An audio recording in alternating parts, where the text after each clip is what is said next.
Winter is coming! We are live, man!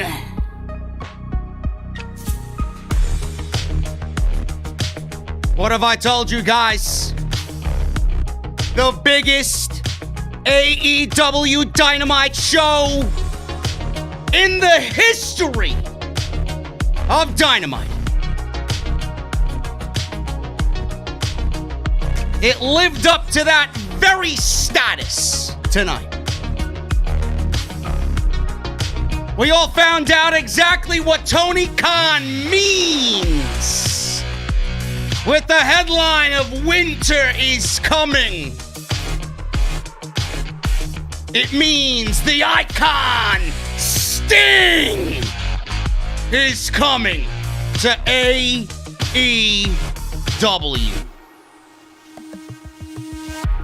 And in what was the biggest match in AEW history tonight, Jon Moxley defends the AEW title against Kenny Omega. And it seems like we have our own Jacksonville Screwjob tonight, with a possible Impact AEW merger. Don Callis secures the AEW title for Kenny Omega. Man, it's gonna be big.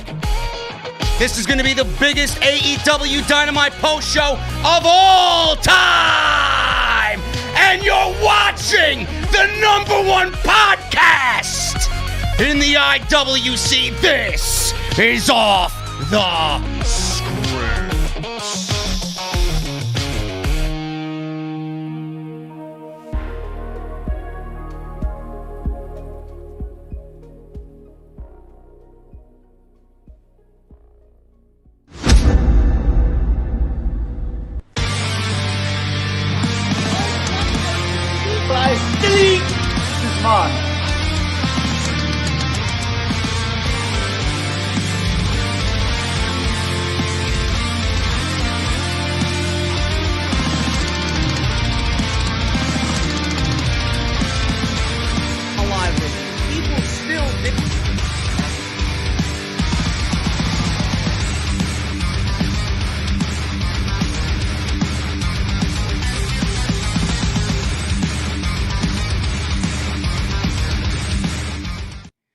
What is going on, guys? Thank you so very much for joining us right here on Off the Script. My goodness.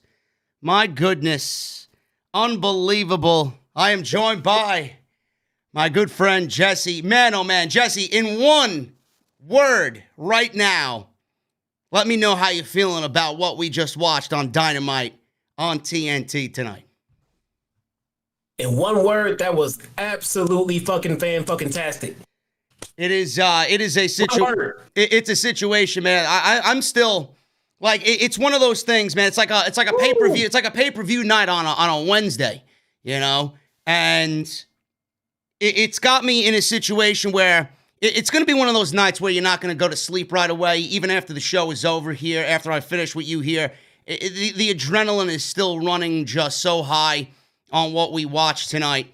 And it might not have been the best, like, bell-to-bell AEW Dynamite that they've done, but I honestly feel, Jesse, it was almost as if AEW was turning the page into 2021, and Tony Khan's just kind of showing everybody, listen, you know, you might not be on board with what we're doing right now, but come next year, you're going to want to be on our shit, man. That's exactly the feeling I got tonight, man. He's showing everybody, like, this is what I got planned for everybody turn the new year going into 2021. I'm not to say, man. He promised us a lot of stuff. He promised us a lot of excitement. And he promised us some big changes in the world of wrestling. And I don't think that's not something they easily live up to. But you know what? Big golf clap. Very well done, Mr. Tony Khan. Very well done, sir. Unbelievable. You know, a lot of people, I find it funny, man. I was actually thinking about this during the show tonight. A lot of people, I don't want to spend too much time on Tony. A lot of people are underestimating him I feel. There's the cheap shots from the NXT people. There's the cheap shots from WWE themselves. The Robert Stone gimmick was rumored. I don't know if that was really a way that they went about it. Who knows with the pettiness in WWE, that was a take on what they portrayed Tony Khan to be, very geeky and, let's dress him up like Tony Khan, beat the shit out of him, just kind of assert our dominance type of thing. But, a lot of people underestimate him. They take him for granted. They take him for this rich billionaire Marq who's just assembling all of his childhood idols and his childhood heroes and getting a wrestling promotion together. I see it more along the lines of, don't underestimate Tony Khan at all, because inside that inner Marq, we all have it, there is a sleeping giant waiting to just say fuck you to everybody. And I honestly think with everybody that underestimates Tony Khan, I honestly think that they are not giving him the amount of credit that we should all be giving him, to be quite honest with you. He may be a Marq, we're all Marks, but he's got a damn good fucking mind for the business. In 1 year, without any prior knowledge or history doing this type of thing, in 1 year, he's shown you exactly how good he's going to be. I don't get that insult. So what? He's a billionaire Marq, as opposed to what? Vince McMahon is a billionaire non-wrestling fan who's out to kill wrestling. I'd rather deal with the billionaire Marq. I don't understand how that's an insult. Me neither, especially with the fucking reports coming out today that half of the fucking roster on Monday Night Raw, I don't know how they feel on SmackDown, half of the fucking roster on Monday Night Raw is completely frustrated with the way Bruce Pritchard's handling the fucking show.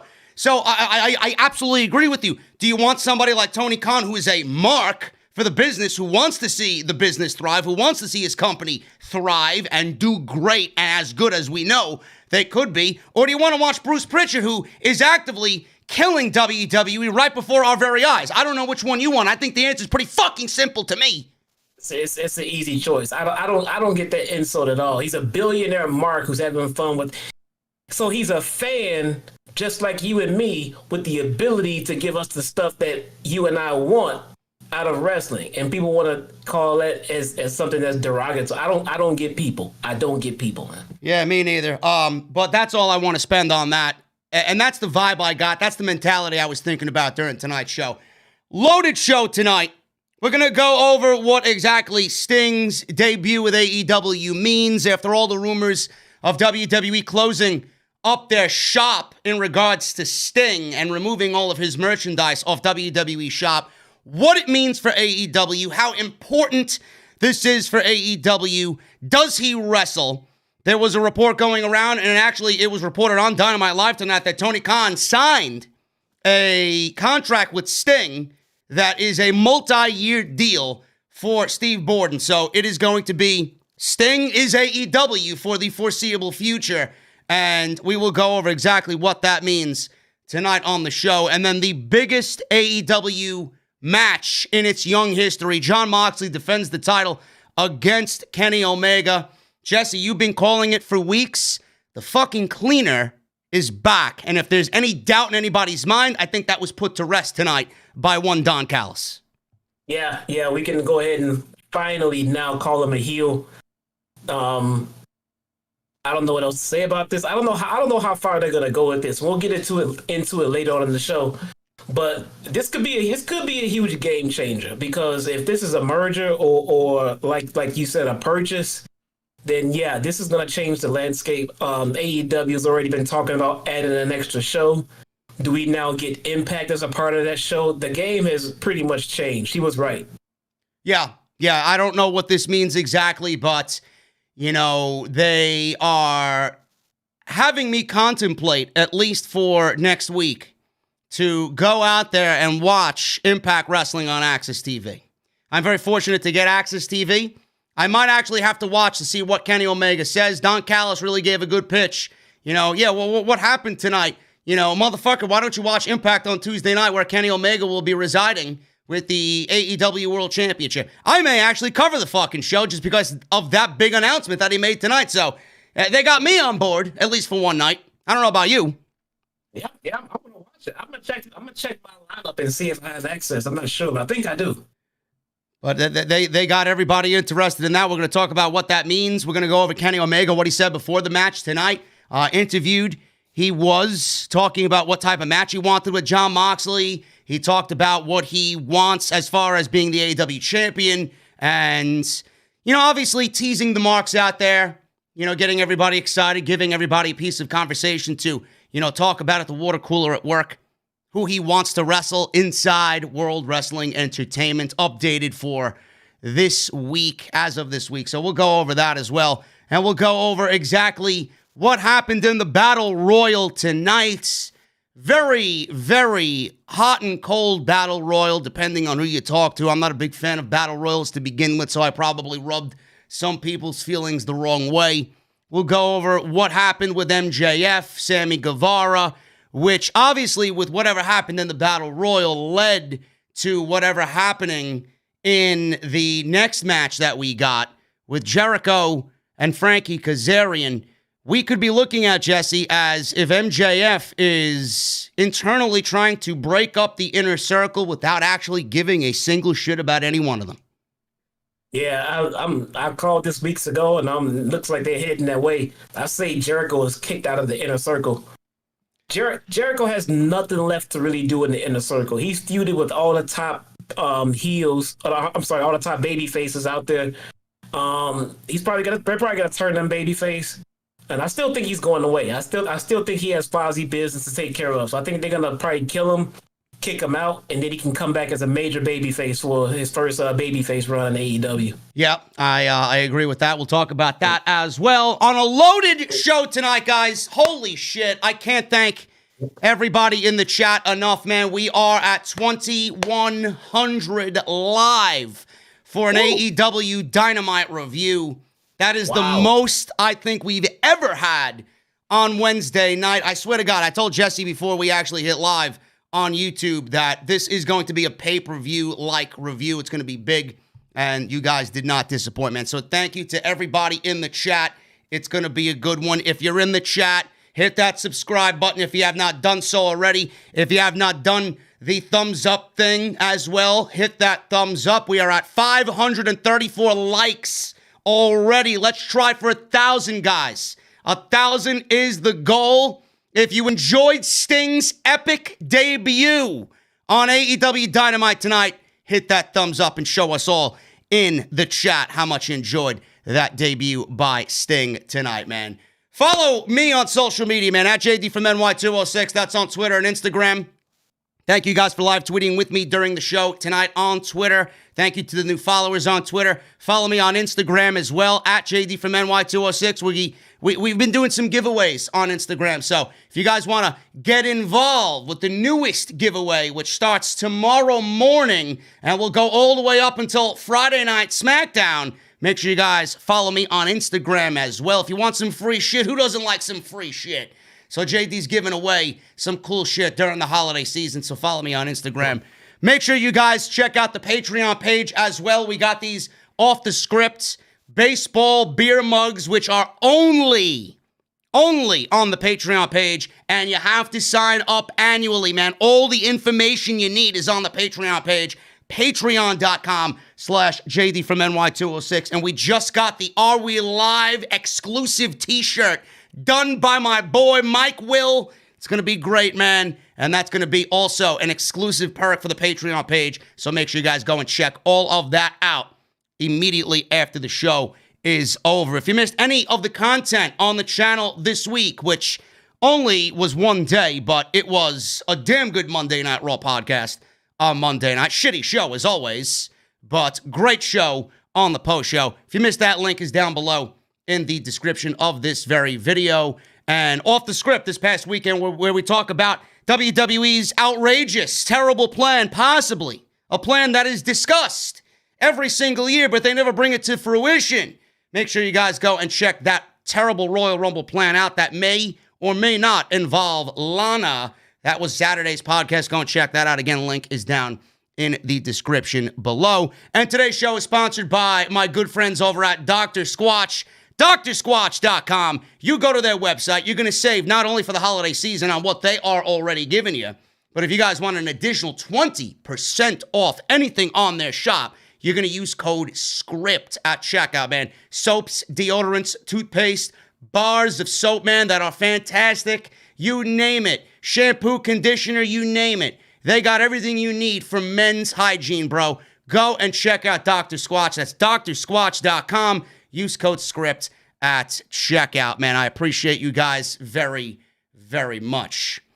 Jesse, we're going to start at the top with this Battle Royal. Now, typically, these Battle Royal... I gotta pause you. I gotta pause you, man. What happened? Family business first, man. Family business. Oh, yes. You know what? I had it in my notes, and I just completely overshot it. You all right? You all right? Let's backtrack a little bit. Thoughts and prayers, obviously, go out to Pat Patterson. And with the passing of Pat Patterson today, I just want to send my condolences to everybody that was impacted by his passing today. News broke this morning that Pat Patterson actually had cancer. And I did not know that beforehand. I don't think many people knew that beforehand. But he was 79 years old. He is the originator, the man behind my and everybody's favorite match of the entire year, which is indeed the Royal Rumble.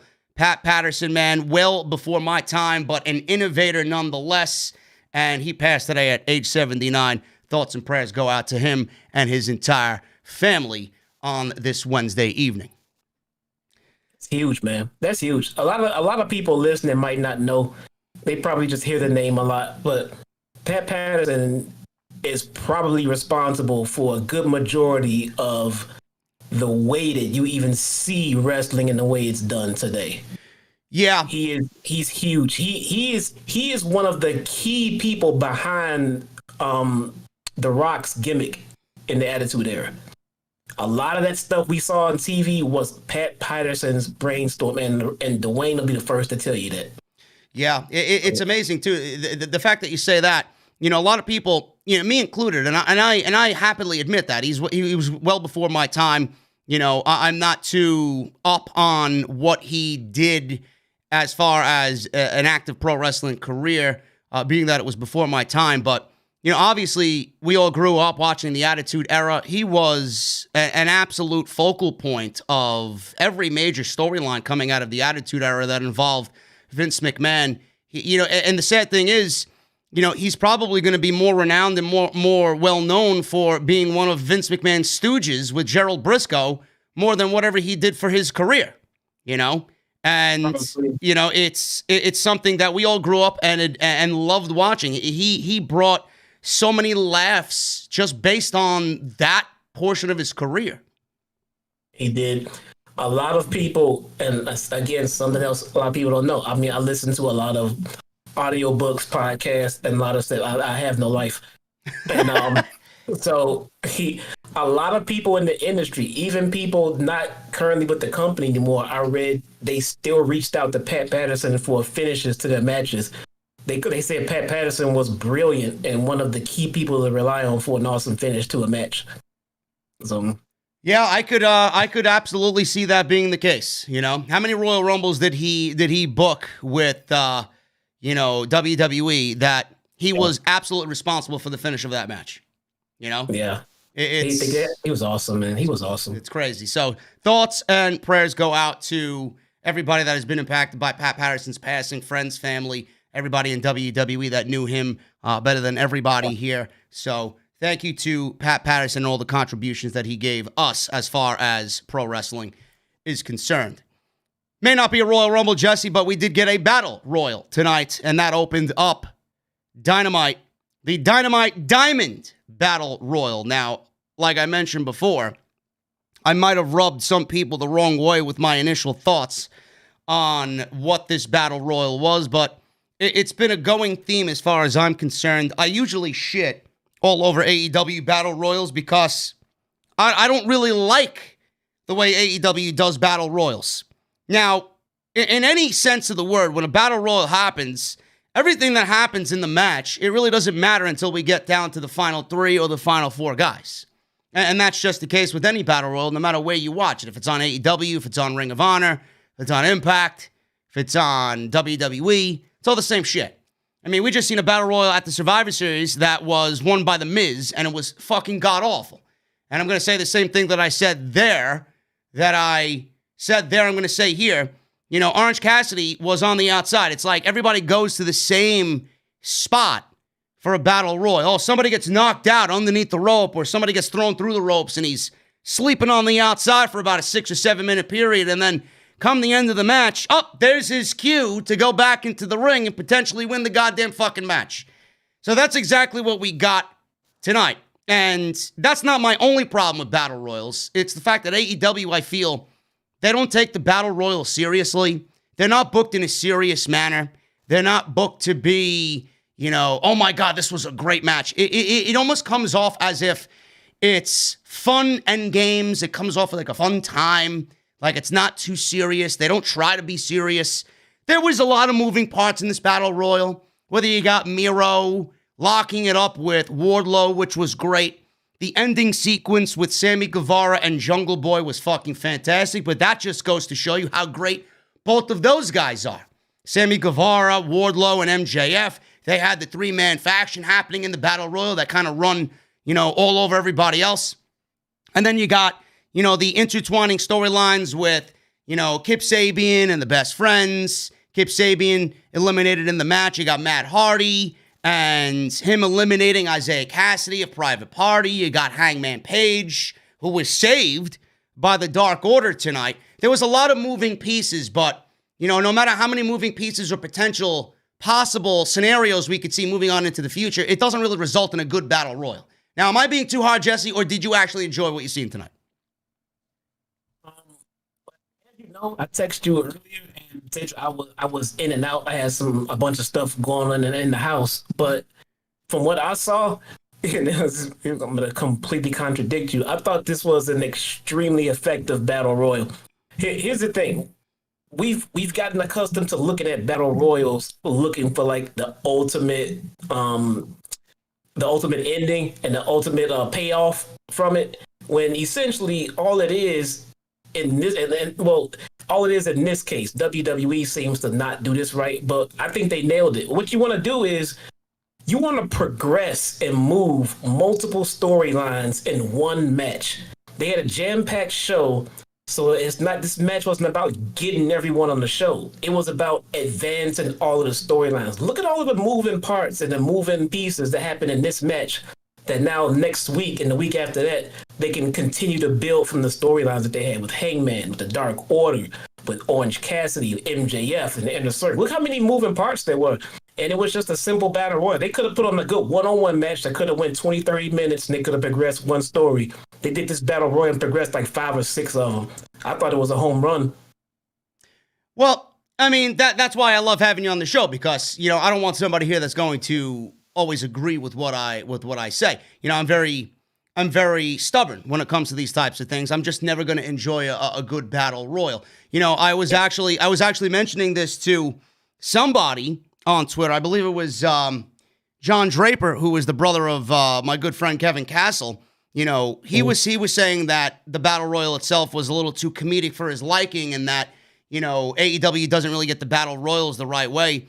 You know, instead of getting the 20 people in this battle royal, which is great on one hand to get everybody an opportunity, I feel like they could possibly do maybe, you know, a top 10 type of deal and go the Aztec Warfare Lucha Underground route and really just give it some of its own personality instead of just going the generic battle royal.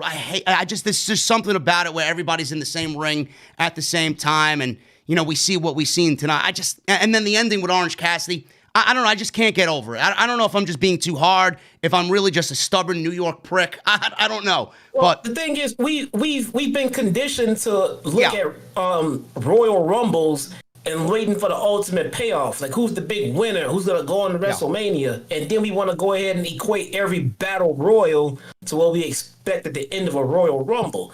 And it's not really that, you know, it can move some comedic storylines. They can advance some storylines. We thought that Miro was going to go ahead and move on. And look how dominant he looked.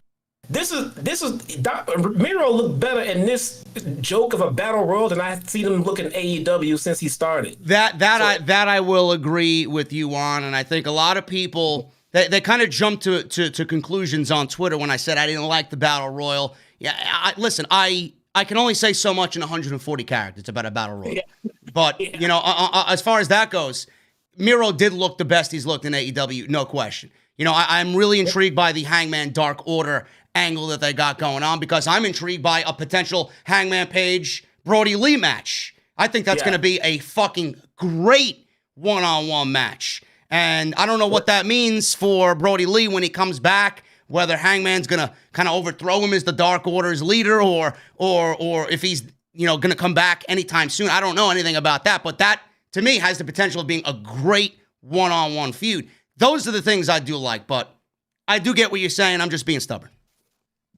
And the thing is, I just think you're jaded by the shitty battle royals that WWE's been giving you. Yeah, that too. But being that I watch so much WWE during the week, and then I see a battle royal and they do it bad, and then I see AEW do one, and I don't appreciate what AEW does because I'm so sour on what WWE's doing. You're absolutely correct. Yes. Yeah, big picture wise, and especially in the positioning on this show, I thought it was a home run. It set the tone and everything else. It moved storylines and it put the show progressed around it. And not only that, after that, you have so many talking points for commentary to build off of because so many different things happened at the beginning of the show. Well, I liked it. First of all, guys, shout out to, I don't know if this is really her in the chat or not, but Thunder Rosa apparently is in the chat. People are saying that it's really her. So if she's here, she's listening, she's watching, shout out to Thunder Rosa. So Jesse better watch out. You know, Jesse said he's not looking at the chat tonight because he's concentrating on the business at hand, and he doesn't want Thunder Rosa to kick his fucking ass. Okay, so listen. If I can make a creative decision here, Thunder Rosa should come out with Jesse as she goes one-on-one with Britt Baker. She's not in the chat under her own name, dude. Who knows, man? You didn't think she was watching the show, but there she was. I figured she might be, but I didn't know. Well, if it's her or a troll, we've had several trolls in the chat. The Van Vliet troll's been in here several times. It may be a troll, it may not be, but if it is her, shout out to Thunder Rosa, man. Anyway, reach out to me. Thunder Rosa. Yeah. Let's talk about this battle royal. First of all, we got Matt Hardy eliminating Isiah Kassidy. That was the first big thing that happened here. I don't know, Jesse. What do you think about this? Is Matt Hardy with Private Party, are they getting ready to turn a little heelish here? I'm not gonna lie. I missed this exchange, man. But at the same time, if Matt Hardy is gonna mentor these guys, then they're in good hands. They're in really good hands. I'm still trying to not see Matt Hardy in the ring anymore, man. But at the same time, I mean, well, what else is he to offer to satisfy him and what he does? I don't know. But he does so many spots to make me cringe, man. I don't want to see him wrestle anymore. Additionally, if you watch Monday Night Raw, which I don't know who the fuck is watching Monday Night Raw anymore. I mean, Jesus Christ, the show sucks. But after what we've seen on Monday Night Raw, after Jeff Hardy almost giving himself a concussion on Raw, I mean, you look at Matt Hardy and it's like, you know, guys, calm down the fucking Daredevil type shit, please. Yeah. Please. I don't want to see nobody get fucking killed out there. Let me rephrase that. I have no problem with seeing Matt Hardy wrestle. I have a problem with the way that Matt Hardy wrestles in 2020. You know, it's not 99 anymore, man. You cannot do all those spots like that. It is legit scary. By the way, fuck you to everybody that worked in WWE that set up that Elias spot on Monday Night Raw. Whoever didn't move the fucking steel steps, man, you should be fucking fired. I never seen a swanton bomb in that portion of the fucking ring off the top rope, you know, with the steel steps just remaining there for this guy to fucking potentially kill himself. So I'll have more news on that and what happened there on the podcast this weekend. But moving on to the Battle Royal here. Matt Hardy eliminated Isiah Kassidy. John Silver and Alex Reynolds there were also in the ring. They were working on Serpentico. Adam Hangman Page took advantage to eliminate him. They all celebrated together, did the Dark Order and Page. I guess they really want to enlist him. And then he eliminated Luther after that, did Page, continuing the Page Dark Order camaraderie here in the Battle Royal. Spears eliminated Matt Sydal. So he took a nasty bump onto the ramp. Sky took advantage, eliminated Spears. And Tully Blanchard was in the crowd. He was very unhappy about what had happened there. Made his way down to the ring, and he slipped Sean Spears a metal object that he put in his glove, loaded his glove up. So that was that, which obviously came into play a little bit later. So we got Hardy and Quen working together here. Marq Quen, that is, working together to eliminate John Silver, which got a... Jesse, this was pretty... I don't know if you caught this part of it. When John Silver was eliminated, there was a lot of boos ringing out in the Daily's place, man. Is John Silver becoming a silver lining in the hearts of everybody watching Dynamite? I see what you did there. Yeah, man, I tell you. That's why I'm the best. This is why I'm the best in the business, Jesse. Hey, that's worth the fucking thumbs up alone. This is why I'm the best in the IWC, bro. I don't fuck around here. You said silver line. Who thinks of that? Nobody. Dude, John You're gonna Silver. watch Fightful and hear that shit, man? Give me a fucking Yeah. give me a break. Look, man, John Silver is over, man. I don't know what else. I don't know how else to put it. Every show he's on, he's one of the best things. Well, he's probably the best thing on BTE. He's always one of the best matches and the best spots on Dark. And the few times that we do see him highlighted on Dynamite, it's entertaining. So I'm not going to sit and say he's the best thing on Dynamite. No, but he's entertaining in his spots. But he is legit the best thing on BTE and Dark at times. This guy's got a future here, man. Yeah, he does. He's looking good. Yeah, he does. Just imagine if John Silver was in WWE, where would he be compared to where he is on AEW? He'd probably be dying on 205 Live and then released next April. Yeah, chasing. Yeah, that's even a worse death. There you go. 205 Live doesn't look too bad after that. He'd be lucky with 205 Live. He'd be chasing R-Truth. Give me a break. Yeah, then he'll tear a quad and he'll be out for 12 months. Yep. Moving on here, man. After John Silver got eliminated to the Daily's Place crowd giving loud boos, they almost eliminated Page.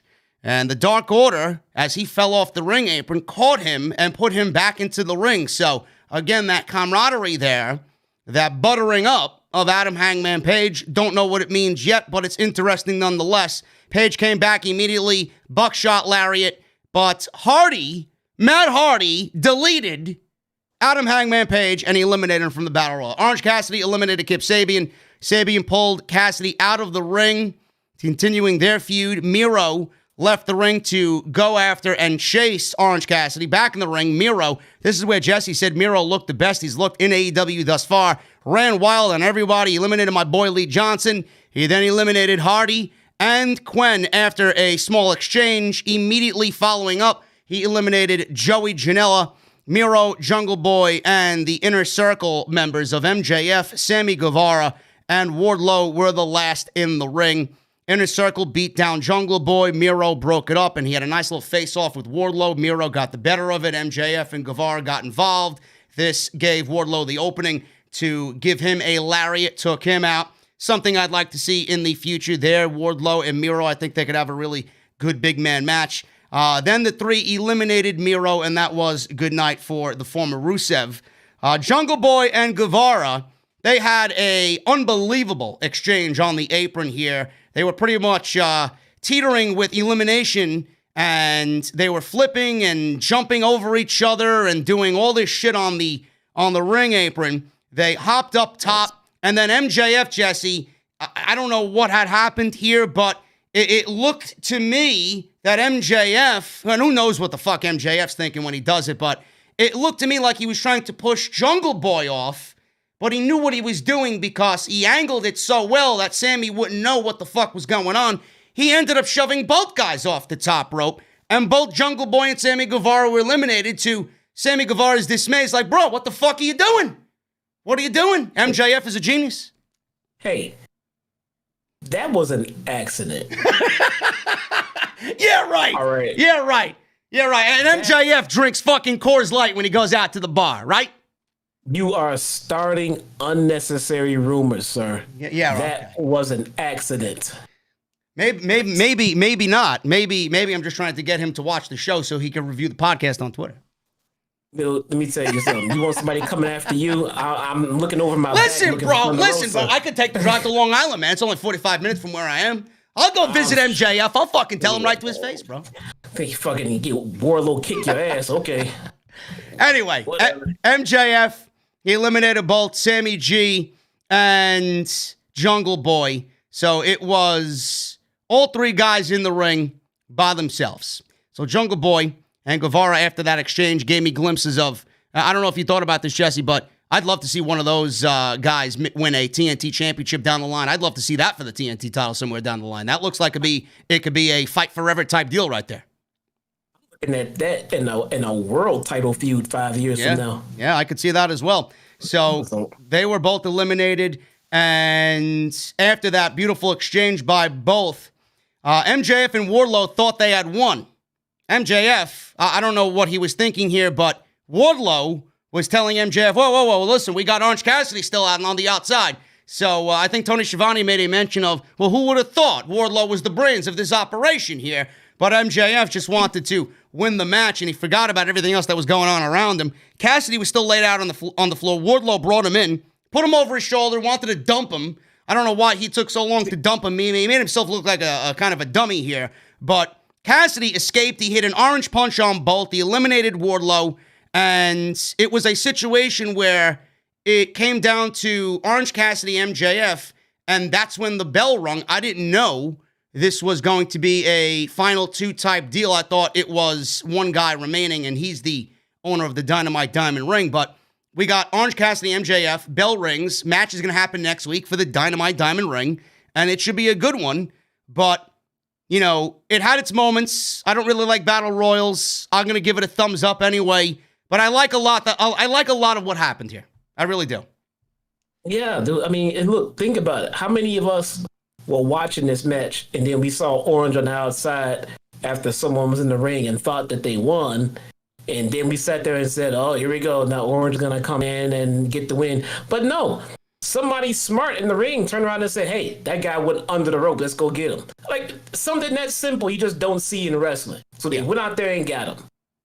Simple. I like it. Yep. And then we got this match next week for the Dynamite Diamond Ring. I don't know how they go about with this Dynamite Diamond Ring, if it's a situation that's going to be a yearly thing. We haven't seen much of it from MJF. I mean, we've seen a lot of it because he's cheated to win with it on several occasions. But as far as its stance in AEW, is it going to be a yearly thing? Is it going to have something that is prestigious enough to get its owner into the top 5 or the top 10? Is it going to be a situation maybe next year they don't have the winner in the Battle Royal and they just set aside the owner of the Diamond Ring for a match after the Battle Royal is concluded? Do you like the concept of two guys in the ring, Jesse? Do you like the concept of MJF being in the Battle Royal to defend his ring and not have to defend it in a singles match? Or would you just rather a simple Battle Royal, one winner fights the owner of the Dynamite Diamond Ring next week? I'm not a fan of having a battle royal and then ending it with two people standing. I mean, that's kind of anticlimactic to me. Yeah. I'm going to be honest. I mean, if you're going to have the battle royal, we need an ultimate winner, not a pair of winners. It doesn't make any sense. I mean, I'm sure we can come up with another match structure to come down to two, you know, but that just seems kind of odd. I mean, I will say that. Yeah, I agree with you there. I like the one guy standing tall in the end. It takes away from the ending was as generic as a battle royal ending could be, but I think endings like this take away from the moment in someone like Orange Cassidy standing tall in the end. He's got to share the ring with MJF. MJF's already the Dynamite Diamond Ring holder. Just save the match for next week. Keep MJF out of the match. I get why they did it while he was there. It set up the feud with Sammy that's coming, that we all know is coming, but I do agree with you. It does take away from Orange's moment, per se. Here's something. Did anybody think about this? That Dynamite ring has more prestige than not only the FTW title. That thing has more prestige than the women's title. And it probably has more prestige than about 2 or 3 titles in WWE. Bro, the Dynamite Diamond Ring has more prestige than the Intercontinental Championship. Yeah. Which is fucking sad, because I grew up on the Intercontinental Championship. I grew up on wanting that belt more than the fucking WWF title, just because of who held it. Bret Hart, Shawn Michaels, Mr. Perfect, Razor Ramon. You name it, you know? Fucking terrible, man.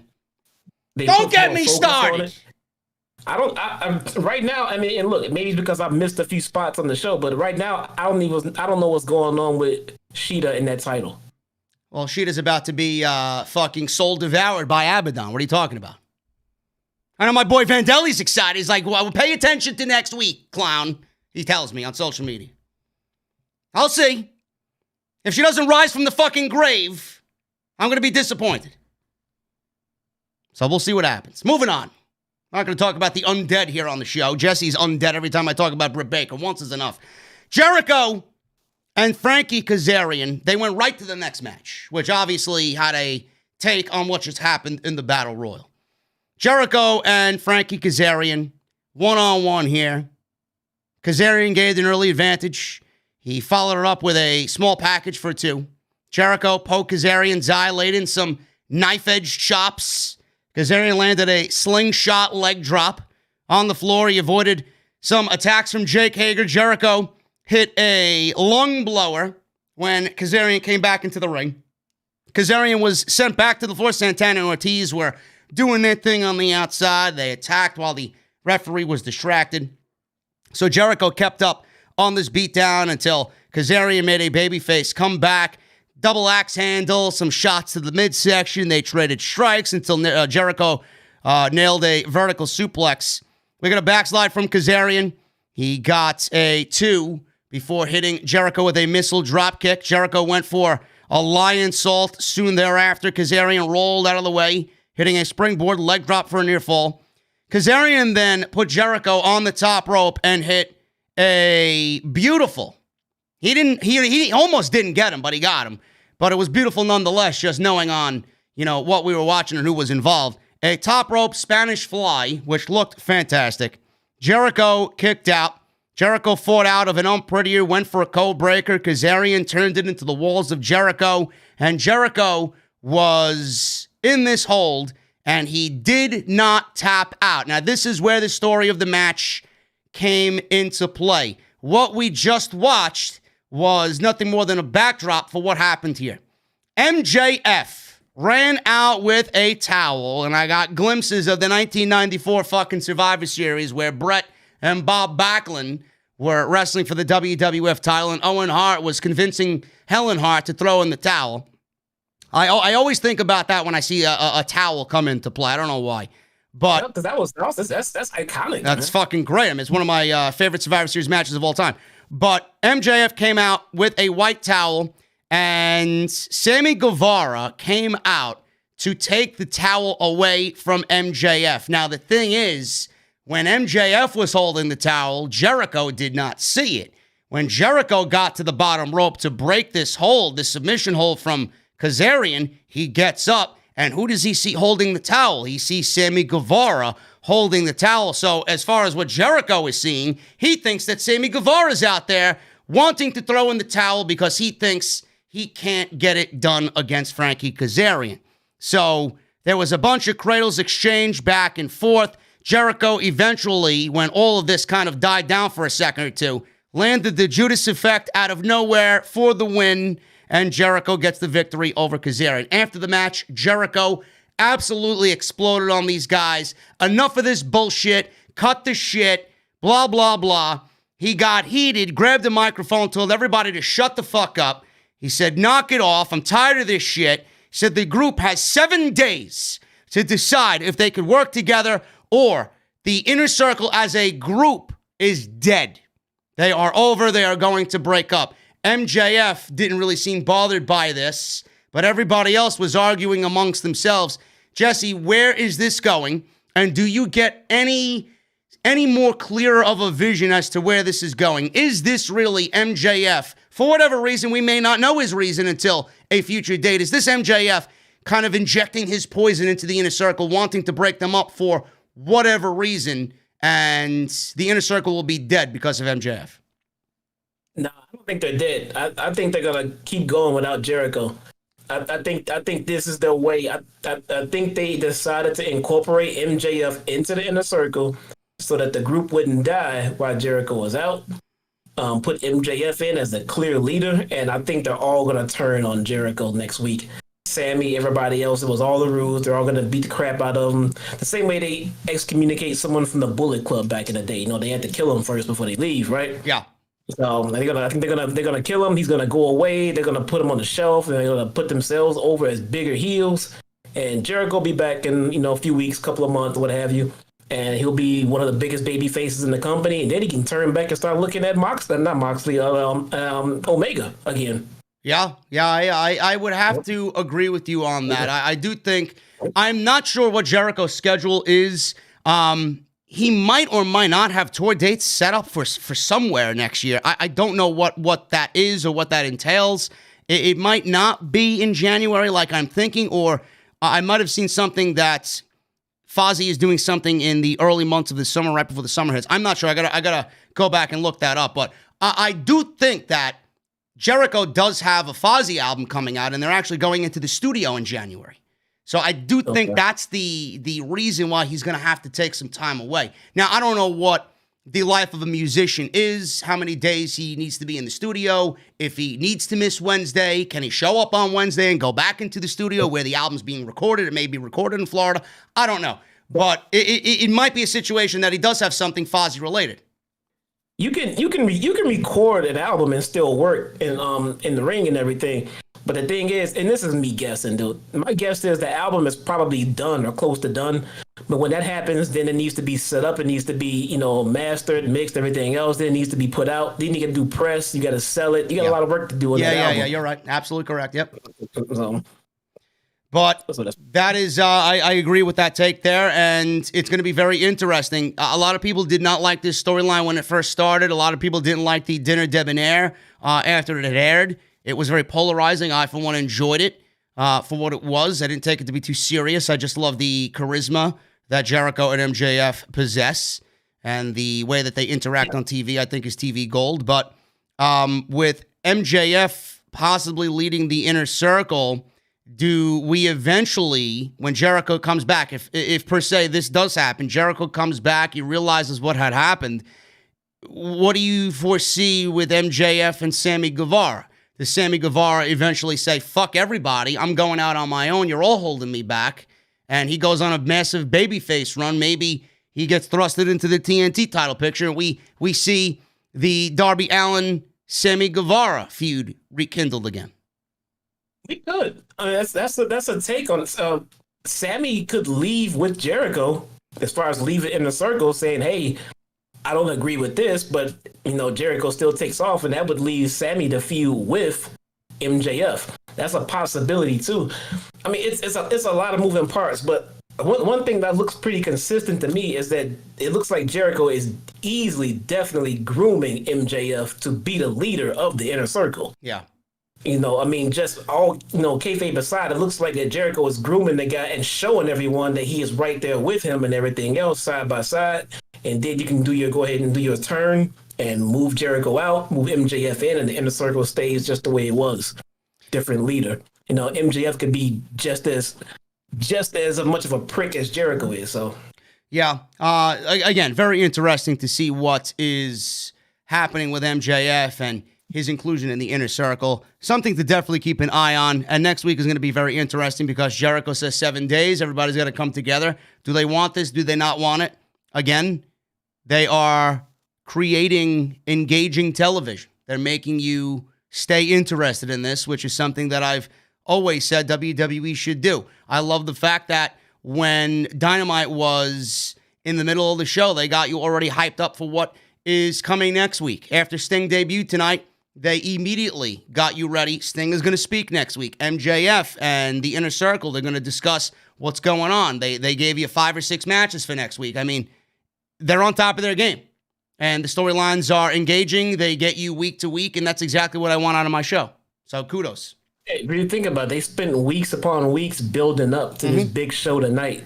And one of the first things they wanted to get done is, as they brought all of these extra eyes to the show, is, hey, come back again next week. We still got big stuff going down next week. So yeah, you're right. Yep. Hold on to that thought. That's definitely a major talking point for the Sting segment, no question. Moving on, we got Alex Marvez interviewing the Young Bucks. They're facing the Hybrid 2 next week, which should be a fantastic match. Nick Jackson asked Marvez if he remembers them super kicking him. Matt said they remembered beating FTR in one of the best tag team matches in the history of wrestling. May very well be the case, but in my honest opinion, it wasn't even the best tag team match in AEW history. So, I will always go and take that Hangman Kenny match against the Bucks at Revolution as number one so far. Probably the match of the year, to be quite honest with you. But they talked about that. He said the Hybrid 2 don't have a good enough record to deserve a title match.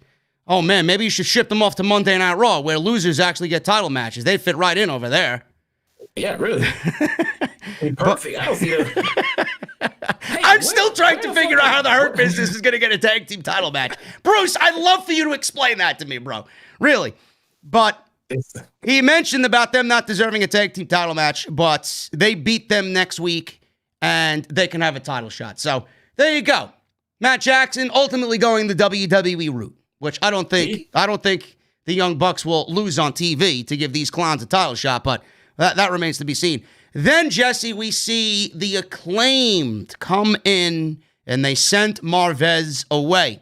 So we got Anthony Bowens and Max Caster. They have arrived on Dynamite, and we talked about how important Dark is. They've spent a lot of time on Dark, and here they are now, which is Tony Khan showing everybody that these guys are definitely on his priority list as far as moving talent from Dark to Dynamite. That's got to be a big kudos to these guys, don't you think?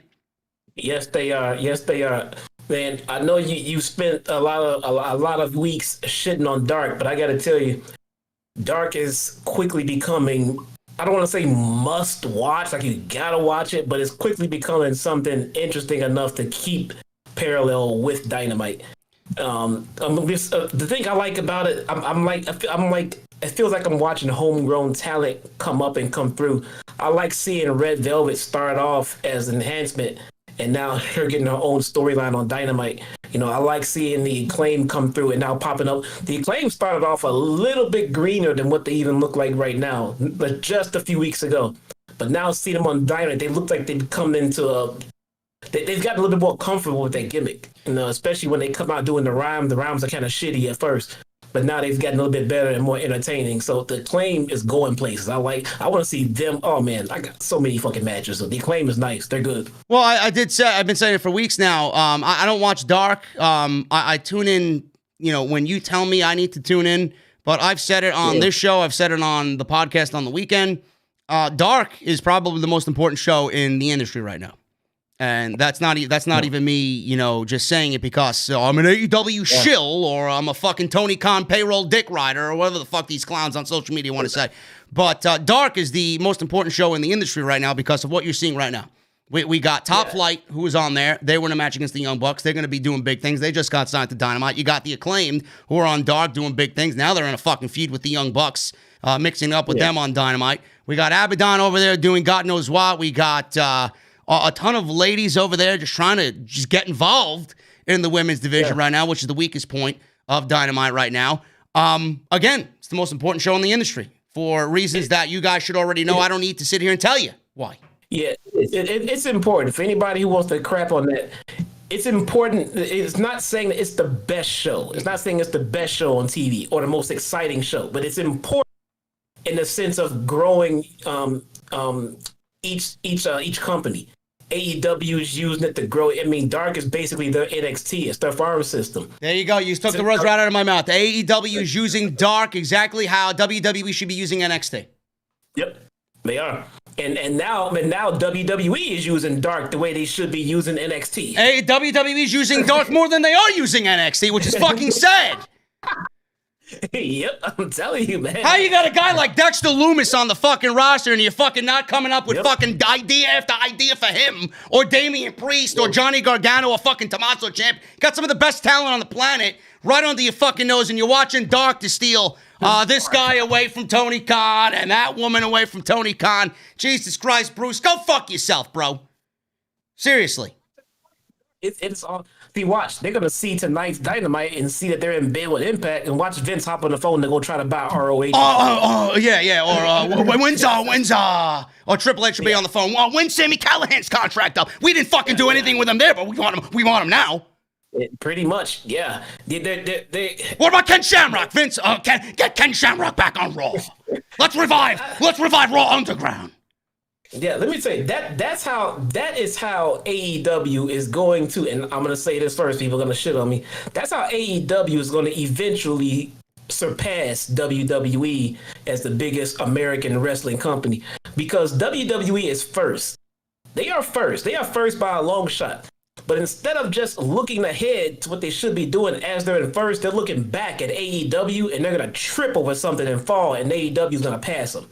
Bro, AEW is already beating Raw in the 18 to 34 demographic. Jesus Christ, dude. They're beating Raw every week in the 18 to 34 demographic, not the 18 to 49, but the 18 to 34. And to me, that's our demographic. Yep. That's our demographic.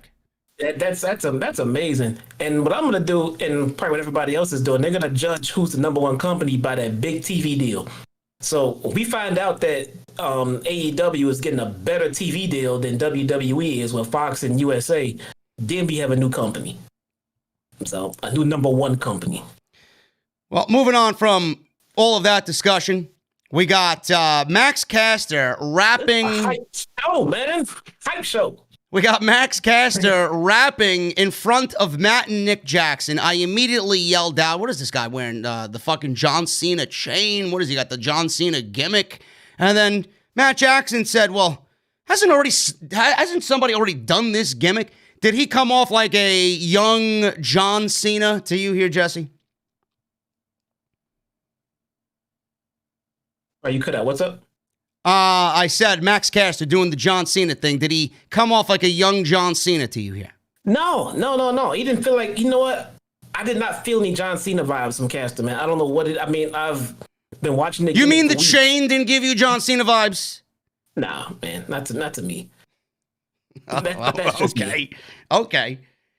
Well, anyway, we got Matt asking, hasn't somebody already done this gimmick before? They were attacked by the Hybrid 2. It was all set up. Jack Evans tossed Nick into a trash can, exactly where Monday Night Raw is. So Nick can join Monday Night Raw, but I don't think he really wants to. He did that tonight. Oh shit! I missed the segment, man. Yeah. Well, there you go. What the fuck you doing? Listen, bro. Are you really contemplating your apology for Thunder Rosa, bro? Really? He never reminded me of Cena in the past. But look, I told you I missed a few segments tonight. Well, listen, man. You get Britt Baker off your mind, bro. I don't know what the fuck you're doing. I know you're concerned that Thunder Rosa is going to pull some fucking teeth out of your favorite dentist, man. Don't worry about it. I told you I'm not fucking scared of Thunder Rosa. Anyway, we'll get to it. We'll get to it. We'll add another fucking clip to the show where it'll be highlights of Jesse and Thunder Rosa or Jesse and Britt Baker, whatever the fuck these people are coming up with, lists and shit on YouTube. Anyway, we got the Hybrid attacking. Jack Evans tossed Nick into a trash can.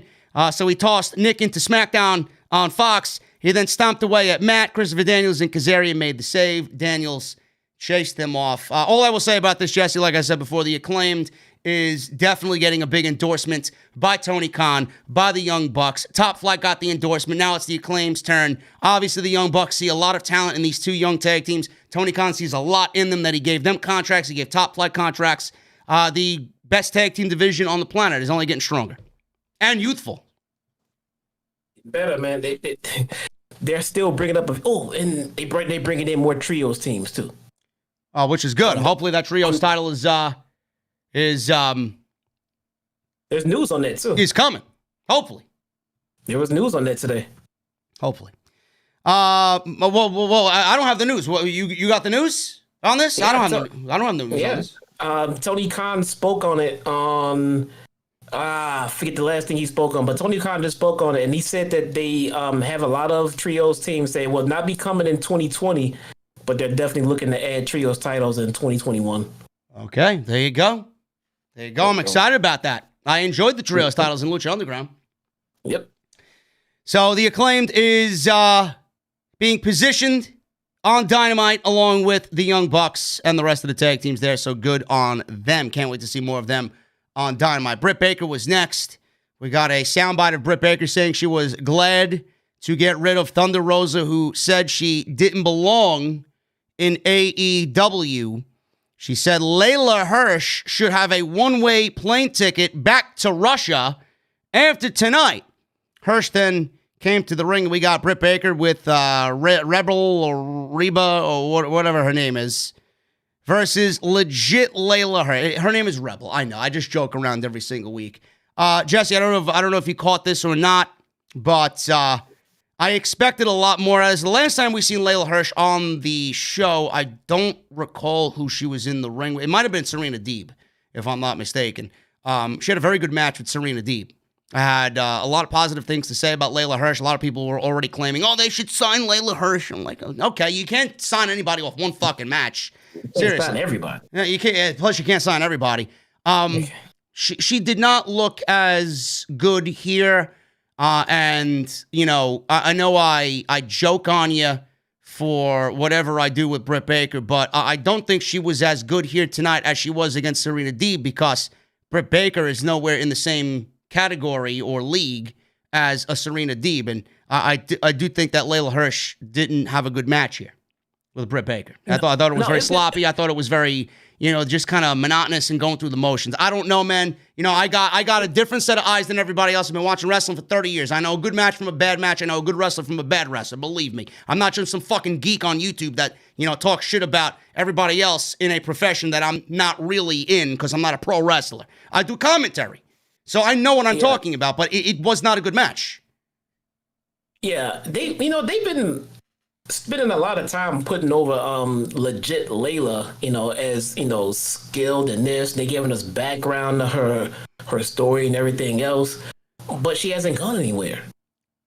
And it's the look. Never mind, she hasn't done anything, or we don't know who she is. It's the look too. I mean, you know, she looks like a bargain basement version of Shayna Baszler. That's like 4'8". She's very short in proportion to the point where I almost thought she was a little person.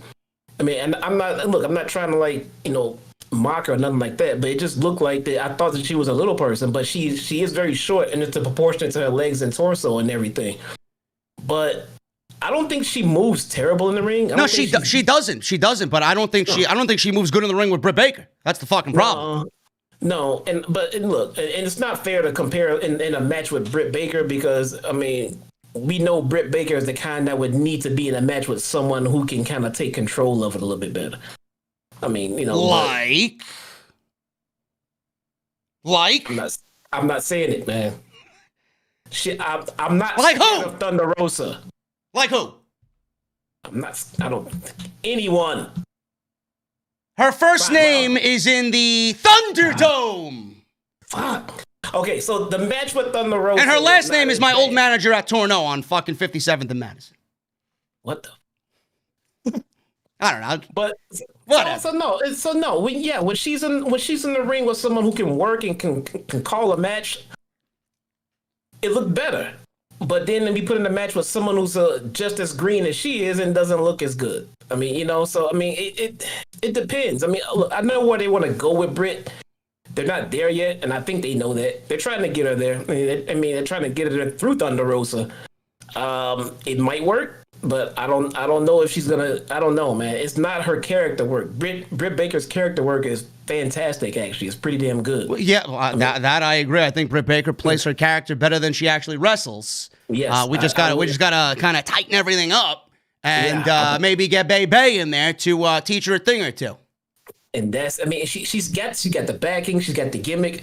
It's just that, she can't go in the ring with the best of the best in AEW. So it's kind of hard to put her at the top of the list and put a title on her when she's nowhere near the best wrestler. She is an awesome gimmick. She's a pretty good promo. She even has her own segment on Dark now. I thought they were going to bring it to Dynamite tonight, but we got lucky and they didn't. So it's coming. They're profiling her, they're highlighting her. They're gonna put her in the ring with the best. They're putting in the ring with Thunder Rosa. I'm pretty sure Evil East is coming up next. They're trying to, you know what? And I guess to get people better, you got to put her in the ring with better people. So I get that. Yeah. But she's just not there yet. And neither is Layla Hirsch. I think she needs to spend more time on Dark. And I do think we need more. I would say knowledgeable and just ready women on the main roster of AEW. You know, that's just the way I see it. Yeah, right now, we're just in an experimental period. I feel like Thunder Rosa really is being leaned on here for her experience and her legitimacy and what she brings to the division. Because outside of her and Shida, Who else is there? I mean, you got Nyla Rose, but that's just, Nyla Rose just based on her size. Nyla Rose is good, but she's not like the level of wrestler where she needs to be even. They placed her with Vicky. That's going to work eventually, but it's not really taking her there yet. But that's going to work. But I'm going to disagree with you. I think Nyla Rose is awesome in the ring because she works her style. Yeah, she works the style to her size. She's not going to be a work rate horse, like a Thunder Rosa, like an Evilise, like a Diamante. But she would be the big monster in said match with them. So she would work her style similar to a big guy versus a little guy type deal. You know what I'm saying? Yeah. I will say this, Jesse. Do you feel that when it comes to the women, that everybody kind of has this same feel to the outside of a Thunder Rosa and a Nyla Rose and a Britt Baker? They've molded their characters. They know their characters well. They know the style that they need to work, especially Nyla and Thunder Rosa. Do you feel like everybody just kind of feels the same? Like, to me, where I want to go with this and what I'm trying to explain is I feel like everybody kind of needs to add something to kind of differentiate themselves from everybody else. For example, how... And, I hate the WWE Women's Division. I think it's fucking terrible outside of Sasha, Bayley, the usuals, Asuka, Shayna, and Bianca. Everybody feels the same. Like, if you bring out Peyton Royce, dude, I feel like if you bring out Peyton Royce and then Dana Brooke, they all look the same. You bring out Billie Kay, they all look the same. You bring out Lacey Evans, they all feel the same. You bring out... who else is on SmackDown? And Natalya, Lana, they all feel the same. They all look the same. They all feel the same. Like, what is their character? I want something of substantial fucking substance there for a woman. Just give me something. Give me something that's going to make you stand out from the next woman. You know what I mean? Well, that's kind of the thing. You get a lot of women who are working on the complete package and everything else, but that package would include their ring work and their gimmick work and their character and everything like that. A lot of these people only have one and not the other. They'll get it right in the ring, but then they're not getting over.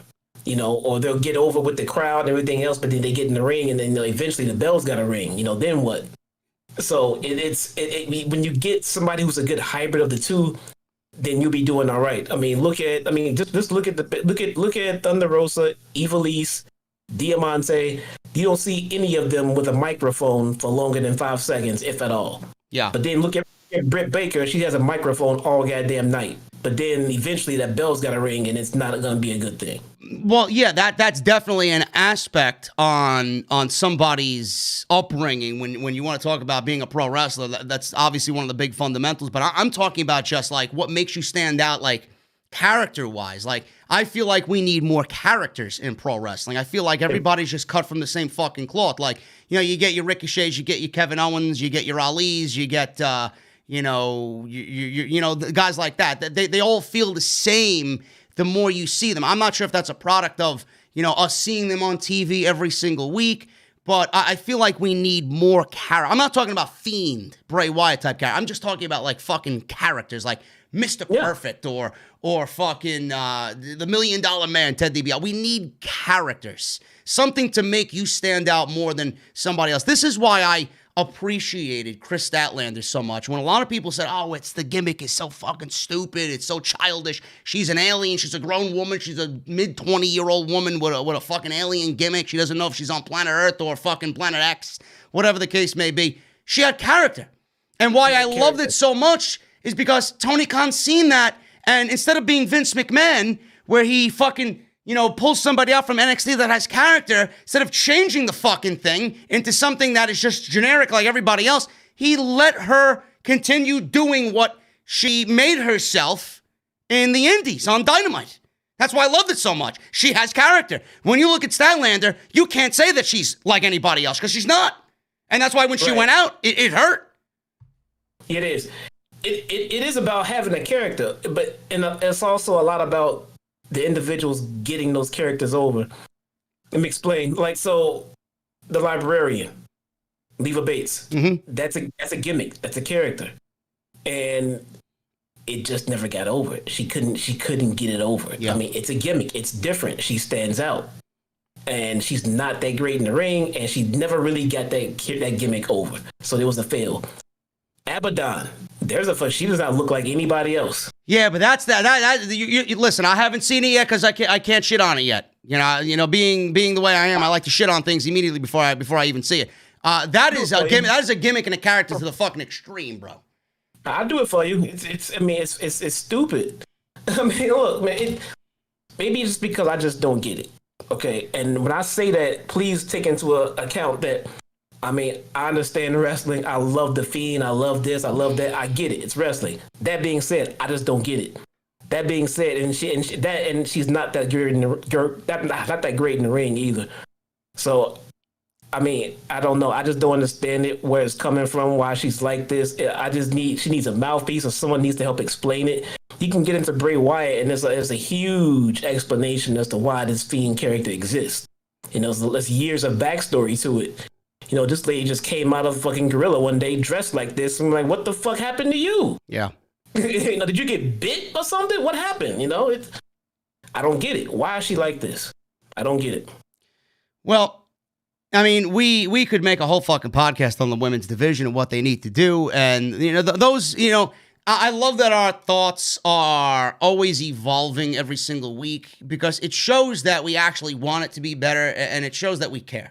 We may be critical on some things, but our criticism results in us caring, is the best way for me to put it. We want it to be good. We know it could be good. We know with the proper, pieces in place, it will be good.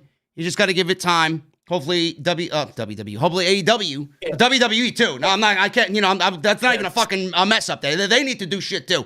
But hopefully AEW could get back on the right track where we can talk about them, a couple of years from now, maybe competing with NXT's women's division. Because right now they're the top of the game right now.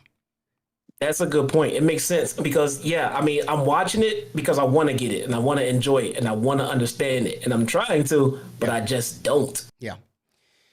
What we don't understand is everything we talked about. And what we don't understand is why Britt Baker seemingly has a problem with Thunder Rosa.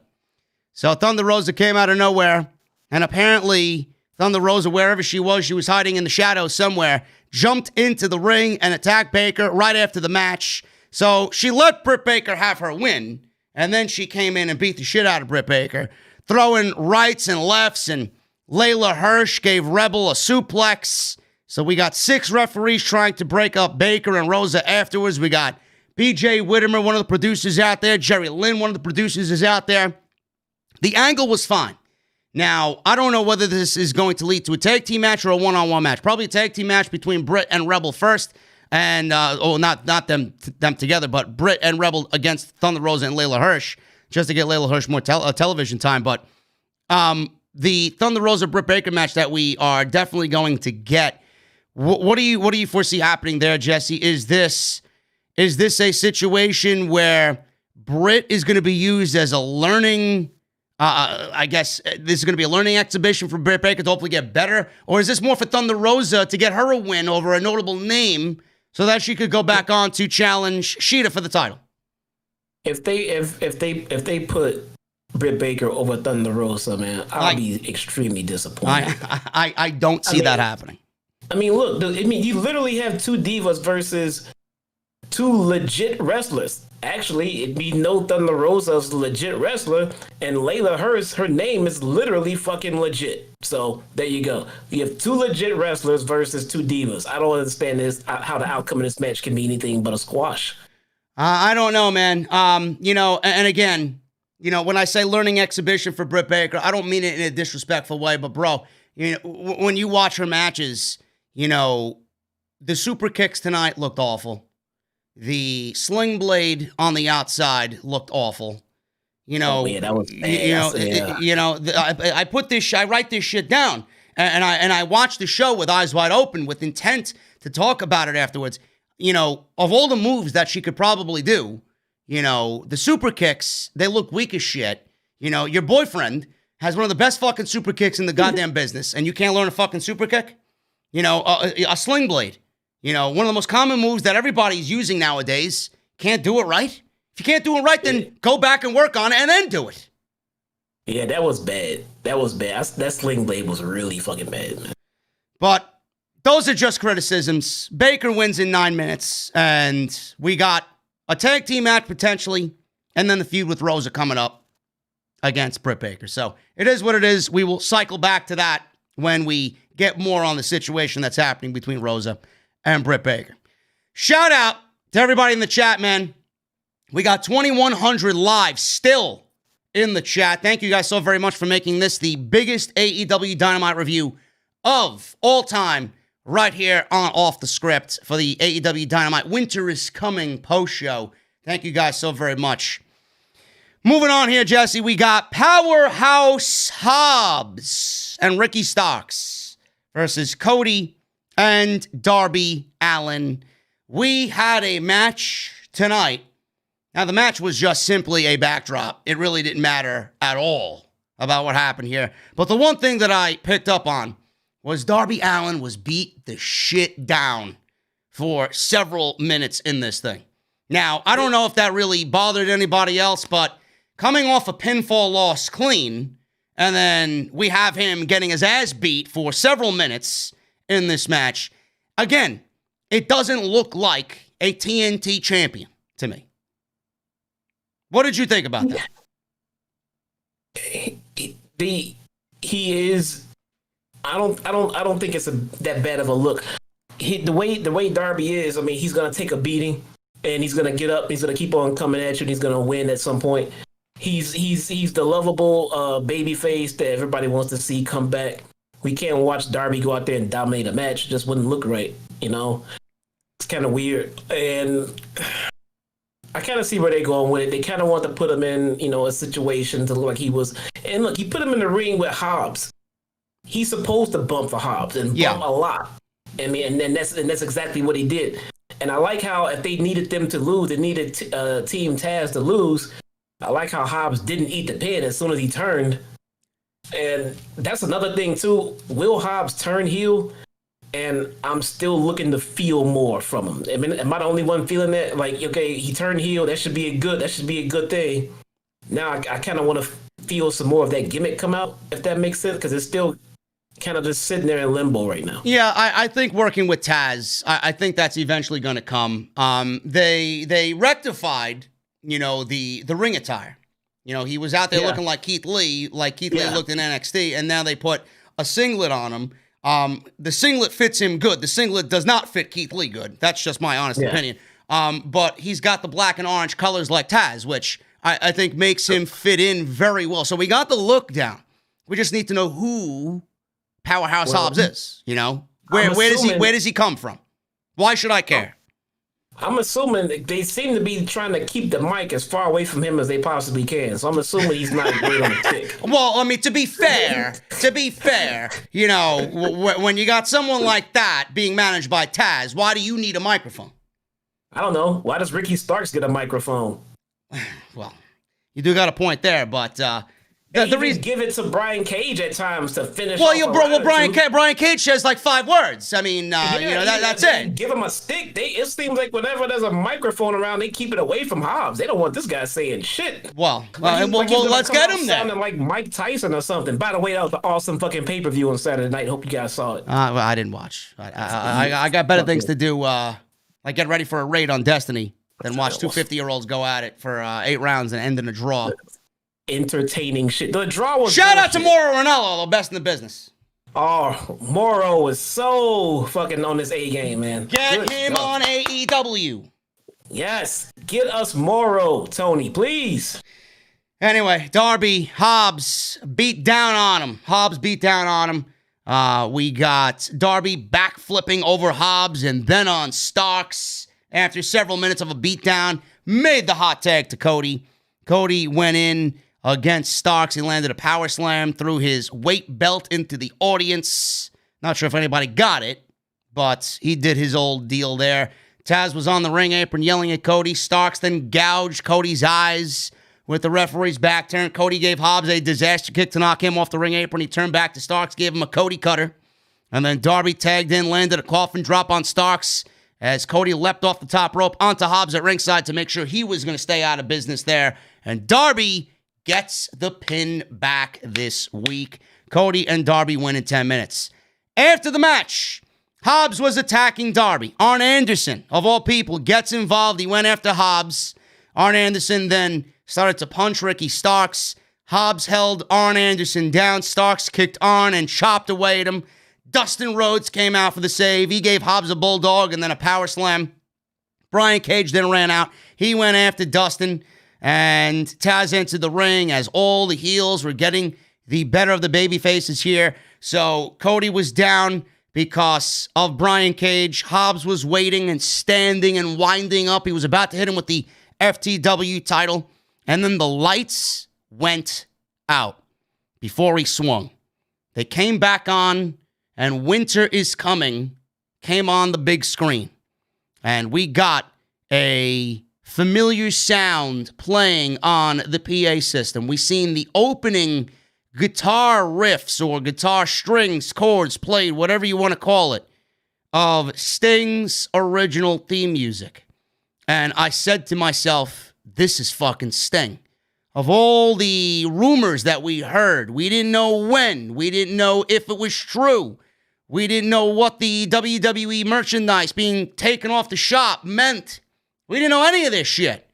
And now we know, Jesse, that winter is coming. We saw the crow on the big screen. We now know that Winter is Coming was really Sting is Coming. Yep.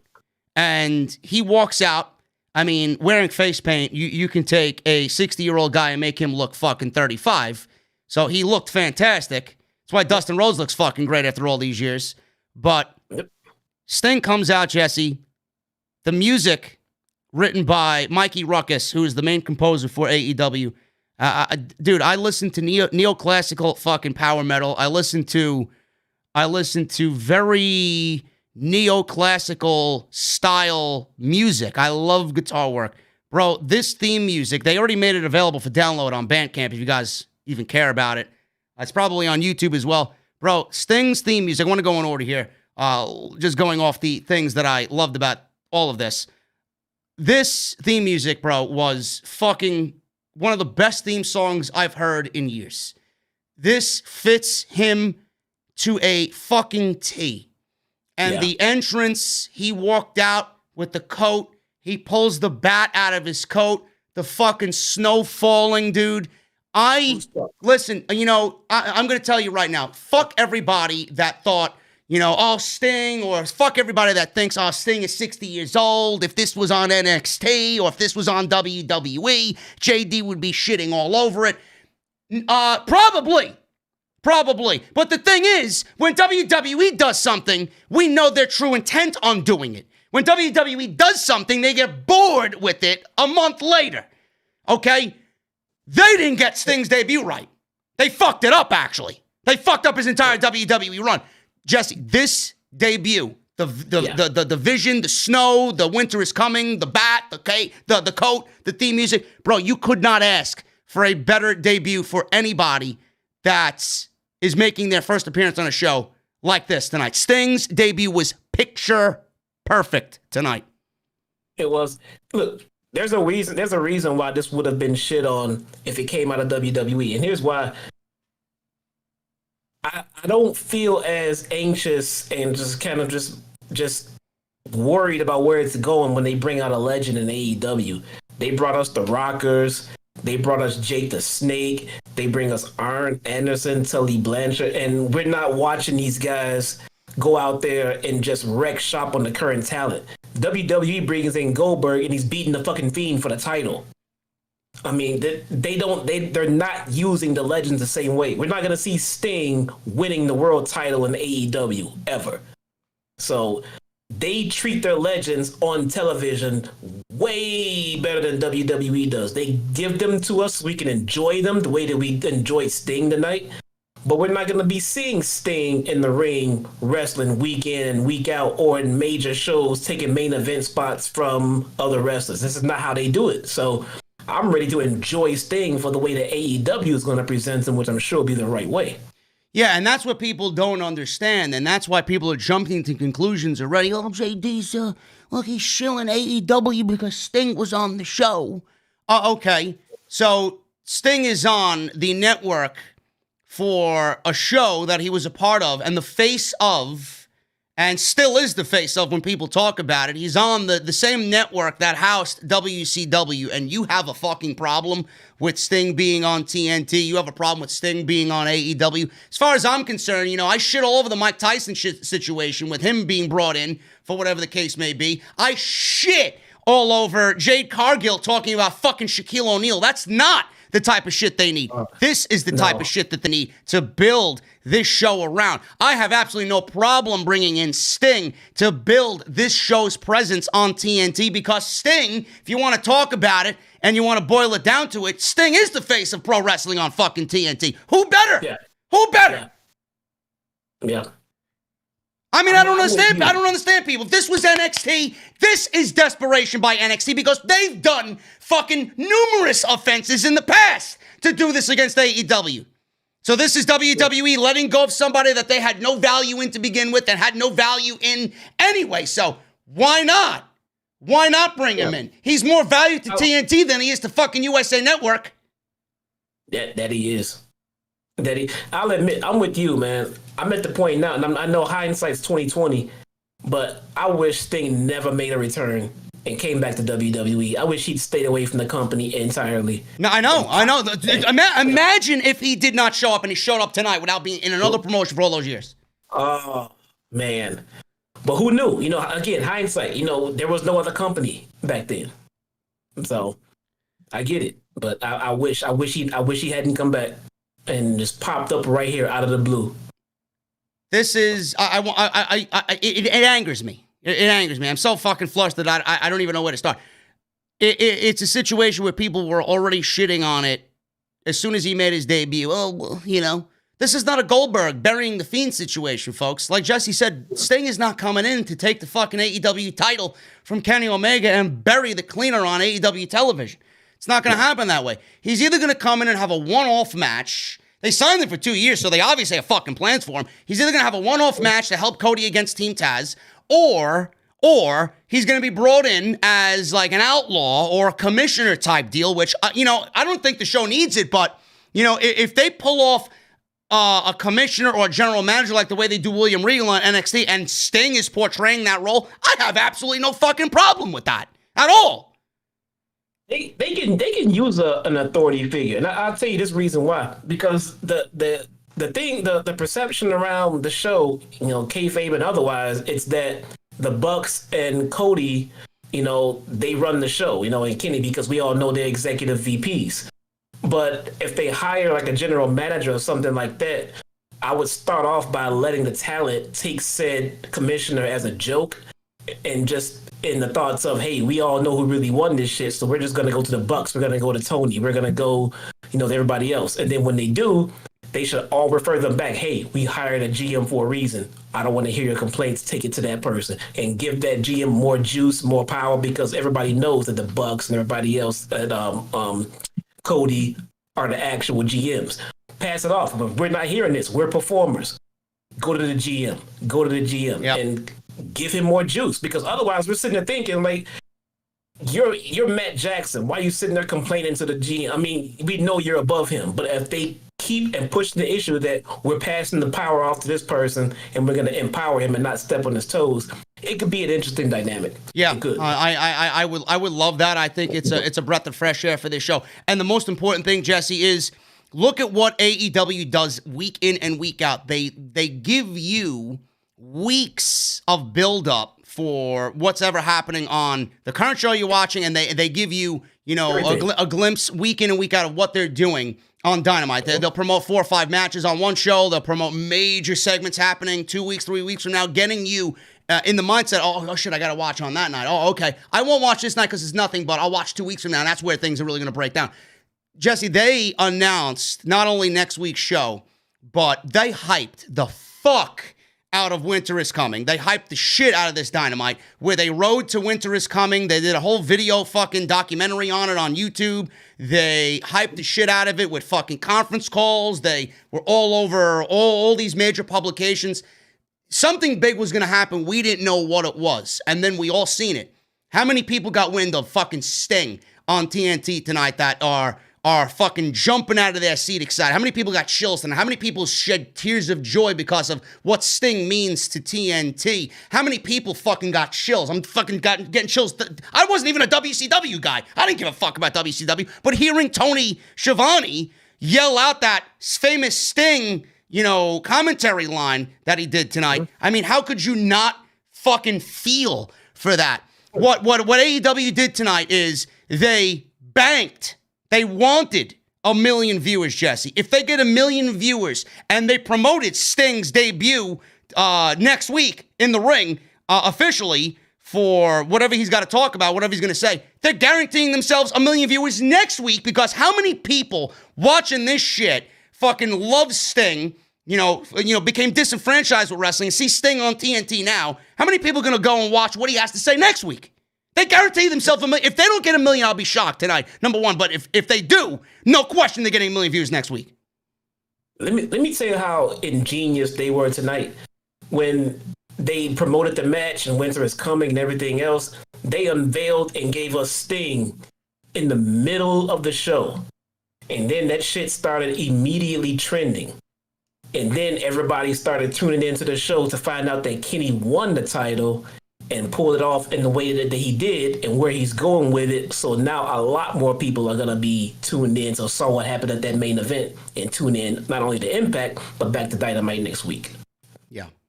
This is this is one of the best.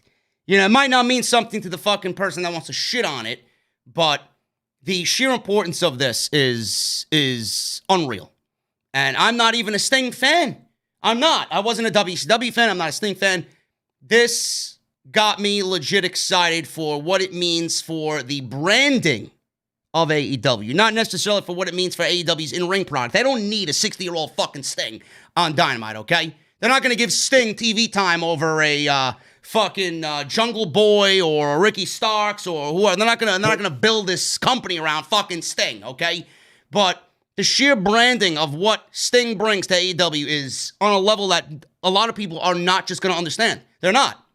They already got this guy's fucking t-shirts out on AEW Shop. T-shirt, a hat, and a hoodie. His theme music's already ready for download. You could buy it on Bandcamp. They built this entire fucking show around him.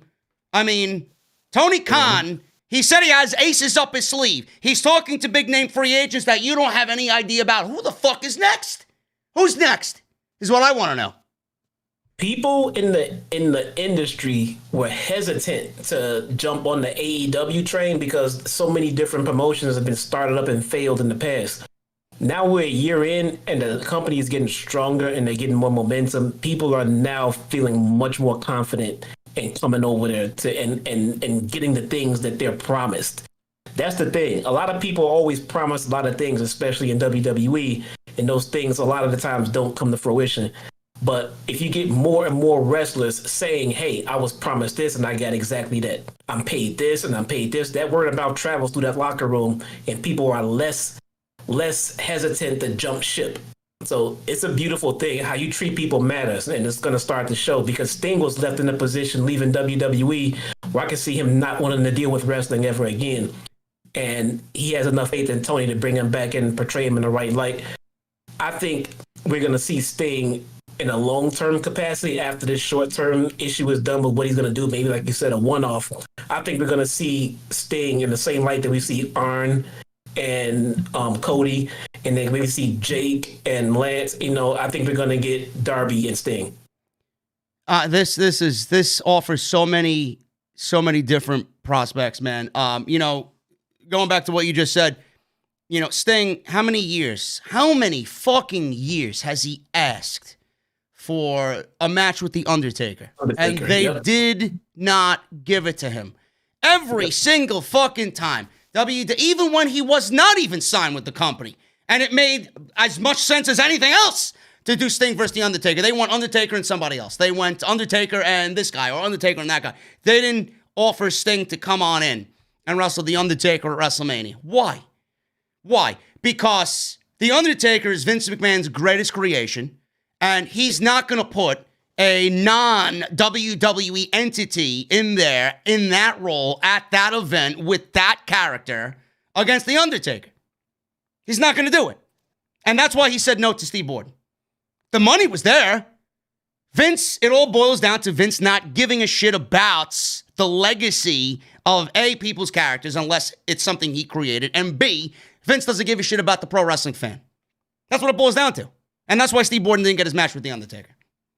It wouldn't have been a very good outcome. Look how they treated him against Triple H. Well, now it wouldn't have been a good outcome, but do you guys remember in the chat those fucking vignettes with The Undertaker walking out of the wood cabin with the rain and the black trench coat? That was meant for, I don't give a fuck what anybody says. That was meant for Sting. Bro, if that happened then, that match would have been fine. I don't know if you remember that. The outcome, I think the outcome would have been terrible. I think they would have booked Sting look like complete shit. How is it that we got Sting versus Triple H at WrestleMania, but we didn't get Sting versus The Undertaker? Are you fucking serious? Yep. Unreal, man. Unreal. Listen, this is a stroke of genius by Tony Khan, and the debut was fucking picture perfect. The look to Darby was perfect. The look to Cody was perfect. The look on Arn Anderson's face tonight was perfect. I can't wait to see what he says next week. Million viewers. I'm guaranteeing a million viewers next week for Dynamite. Easy. And that's coming off of War Games that has nothing going into it right now. I think because they were trending #1 worldwide after the Sting situation, so people started tuning in like crazy. I know they did. Yeah. And what was on NXT? Leon Ruff? Oh, I legit forgot NXT came on TV. I forgot. NXT. I forgot. And I'm not watching it tonight. I'm going to play my PlayStation 5 for the first time. Anyway, guys, that is Sting. Sting next week will speak for the first time in all Elite Wrestling, man. Should be very, very newsworthy. Marvez interviewed Hikaru Shida backstage about Abaddon facing her. He said that she seemed reluctant to engage and asked why. Shida said she's not afraid. She said she's just a girl doing cosplay. She said she does cosplay sometimes, so it's normal. And there was some weird noises happening on the side or behind her. Sounded like a metal pipe falling. She'd asked if they could restart this interview because she got thrown off. And Marvez said, no, we're on live television. She'd then seemed spooked and said, I will do this some other time, and then ran away. So it looks like we got Abaddon playing mind games with Miss Shida. We got Moxley standing in front of a fenced barrier backstage. He said he arrived in Jacksonville last night and said he could sense something is in the air. He said he and Kenny Omega were on a collision course that will change their lives, whether they know it or not right now. He said they are the two best wrestlers in the world who want the same thing, and they're battling with swords on top of a mountain, lightning crashing, and it's a long way down. He said the stakes couldn't be any higher. He said there's only one thing left to do, go out there and make them absolutely bananas, or go bananas. So we got the stage set. We got Moxley. We got Omega. This was the main event. Let's get into the news I have on Kenny Omega before we get into the main event. Kenny Omega actually detailed what he wanted to get out of this second match with Moxley. He was actually interviewed by Sports Illustrated, and he discussed his goal with this match tonight. He says, and I quote, my goal is to put on a pay-per-view caliber match. On the same token, I want another pay-per-view match with Moxley in the future. I don't want to write an entire book in one match, but I hope this is a great chapter, end quote. I love the way Omega thinks. I wish more people in WWE thought that. Omega then later opened up on not trying to compare Moxley to his rival in New Japan, Kazuchika Okada. He noted that he's never in competition with himself, and he doesn't try to compare competitors against each other. He says, and I quote, I'm not going to compare building to building. I'm not going to compare fan base to fan base. I don't think that's fair. For me, the reason I'm in AEW right now is because I wanted a new challenge. What I wasn't trying to do was create an environment or a situation where I was competing with the New Japan Kenny Omega. In AEW, I knew there, even during my lights out match against Jon Moxley, that there would definitely be another match down the road. I would love for this story to lend itself to the other chapters in this series. So he is seeing a part 3 somewhere down the road. And he was also interviewed in the same breath, mentioning that he would love to work with AJ Styles, that he worked with AJ Styles in New Japan. He saved me in a lot of ways, says Omega. I was thinking about the possibility of getting out of wrestling, and he was there to help me and point me in the right direction. I think he would be a great opponent for me. He says also, I get compared to Seth Rollins a lot. Seth is a great wrestler. He's also a dick. And I think he could have some really great matches with me. And then he says, also, I just want to work with good people. Not good people in the sense that they're only talented in the ring, but people who are genuinely good dudes who the fans would want to see me wrestle. Obviously, he also mentions the New Day, Xavier, Kofi, Big E, being that they are huge video game fans. And I do think the Elite versus the New Day, I do think, in my honest opinion, Omega, Matt, and Nick versus the New Day would definitely fit into that dream match scenario. Jesse, just based off what Omega talked about with Moxley, he wanted to put on a pay-per-view caliber match on TV. Did that end up being the case tonight? Before we get into the breakdown of this match, was it a pay-per-view caliber match tonight for the AEW title? Honestly, no. The No. match itself, no. Look, it was a good match. Was it a pay-per-view quality match? The match itself, no. I think the storytelling and the outcome and the ending was top fucking tier and phenomenal. It wasn't a bad or boring match, but I mean, my level of a pay-per-view quality match for AEW was much higher than what we get tonight from those two. Yeah, I would like to agree with you. In fact, I will agree with you. I don't think it was a pay-per-view there's just a different feel. You know the feeling when you watch a pay-per-view match. Shout out to Tony Khan. He tried. With the picture, with the picture of picture. The way they sold tonight. Yeah. Yeah, we got the dumbass commercials in the match, which, obviously takes away from the pay-per-view caliber match. So I'm assuming Tony couldn't pull the strings. They were teasing that they might go to an overrun, but we didn't even get that. But the picture-in-picture, I guess we had to deal with tonight. But you like I said, you get that feeling when you're watching a pay-per-view caliber match. Like tonight, I didn't get that feeling. It was a very good TV match, but it wasn't a pay-per-view. It wasn't something that's going to headline their biggest pay-per-view of the year. No. Yes, exactly. Very, very, very good TV match. Absolutely. Yeah. And a decent match overall, but pay-per-view quality, nah. Main event of a weekly show, yeah, absolutely. It's fucking those two, whatever they do is main event worthy, but those two together, man. Yeah. This match was it got a lot of time. We got Justin Roberts doing the ring introductions. We got the big epic feel to it. It was 21 minutes into the 9 o'clock hour. We got the introductions for Omega. He went over literally everything, just hyping up Kenny Omega's entrance like he's been doing. Moxley came out. This was a 60 minutes time limit for both Moxley and Omega. It did not go 60 minutes, but it went pretty damn long for a Dynamite TV match. Started off kind of slow, Jesse. They were feeling each other out.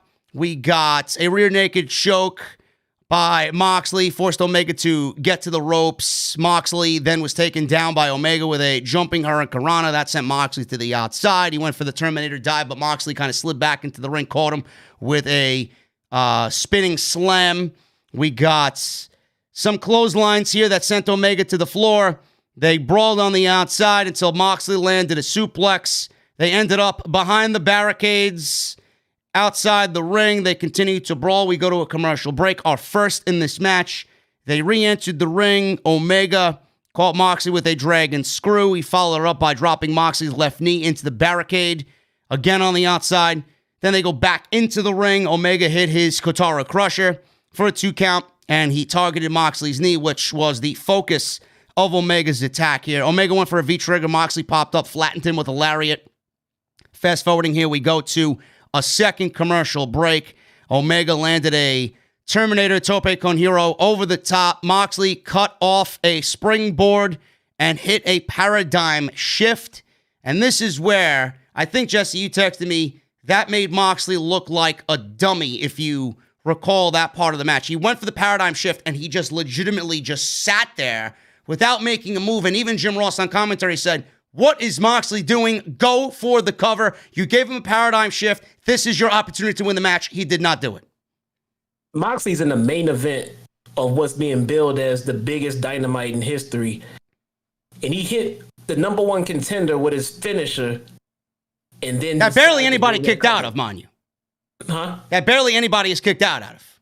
No, yeah. And after he hit it, his priority is going to get some chairs to have a fucking it just looked so nonsensical and stupid. I don't understand that at all. So he goes outside underneath the ring instead of pinning Omega and retaining the title. He throws chairs into the ring. Nobody knew why he was doing this. He set up the chairs.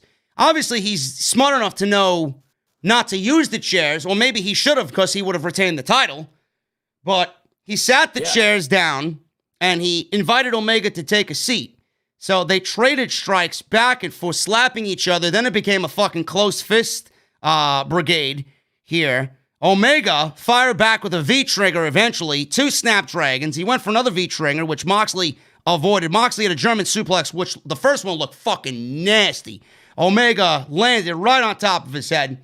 So Omega hit a standing knee strike. He was okay. He got up, hit a standing knee strike on Moxley. Then Moxley downed him with a lariat. Another paradigm shift. He goes to the cover this time, only gets a 2 count. Moxley went for a suicide dive, but Omega cut him off in midair with a V-trigger. This is where I want to stop again and just kind of assess the situation. After the steel chair spot, Jesse, with the sit down and the brawl and then the paradigm shift, we go for another dive here by Moxley. He doesn't clear the ropes. He kind of hits the ropes on the way out. And Moxley doesn't have a good suicide dive anyway. I don't know why he's doing them. But he goes for a dive.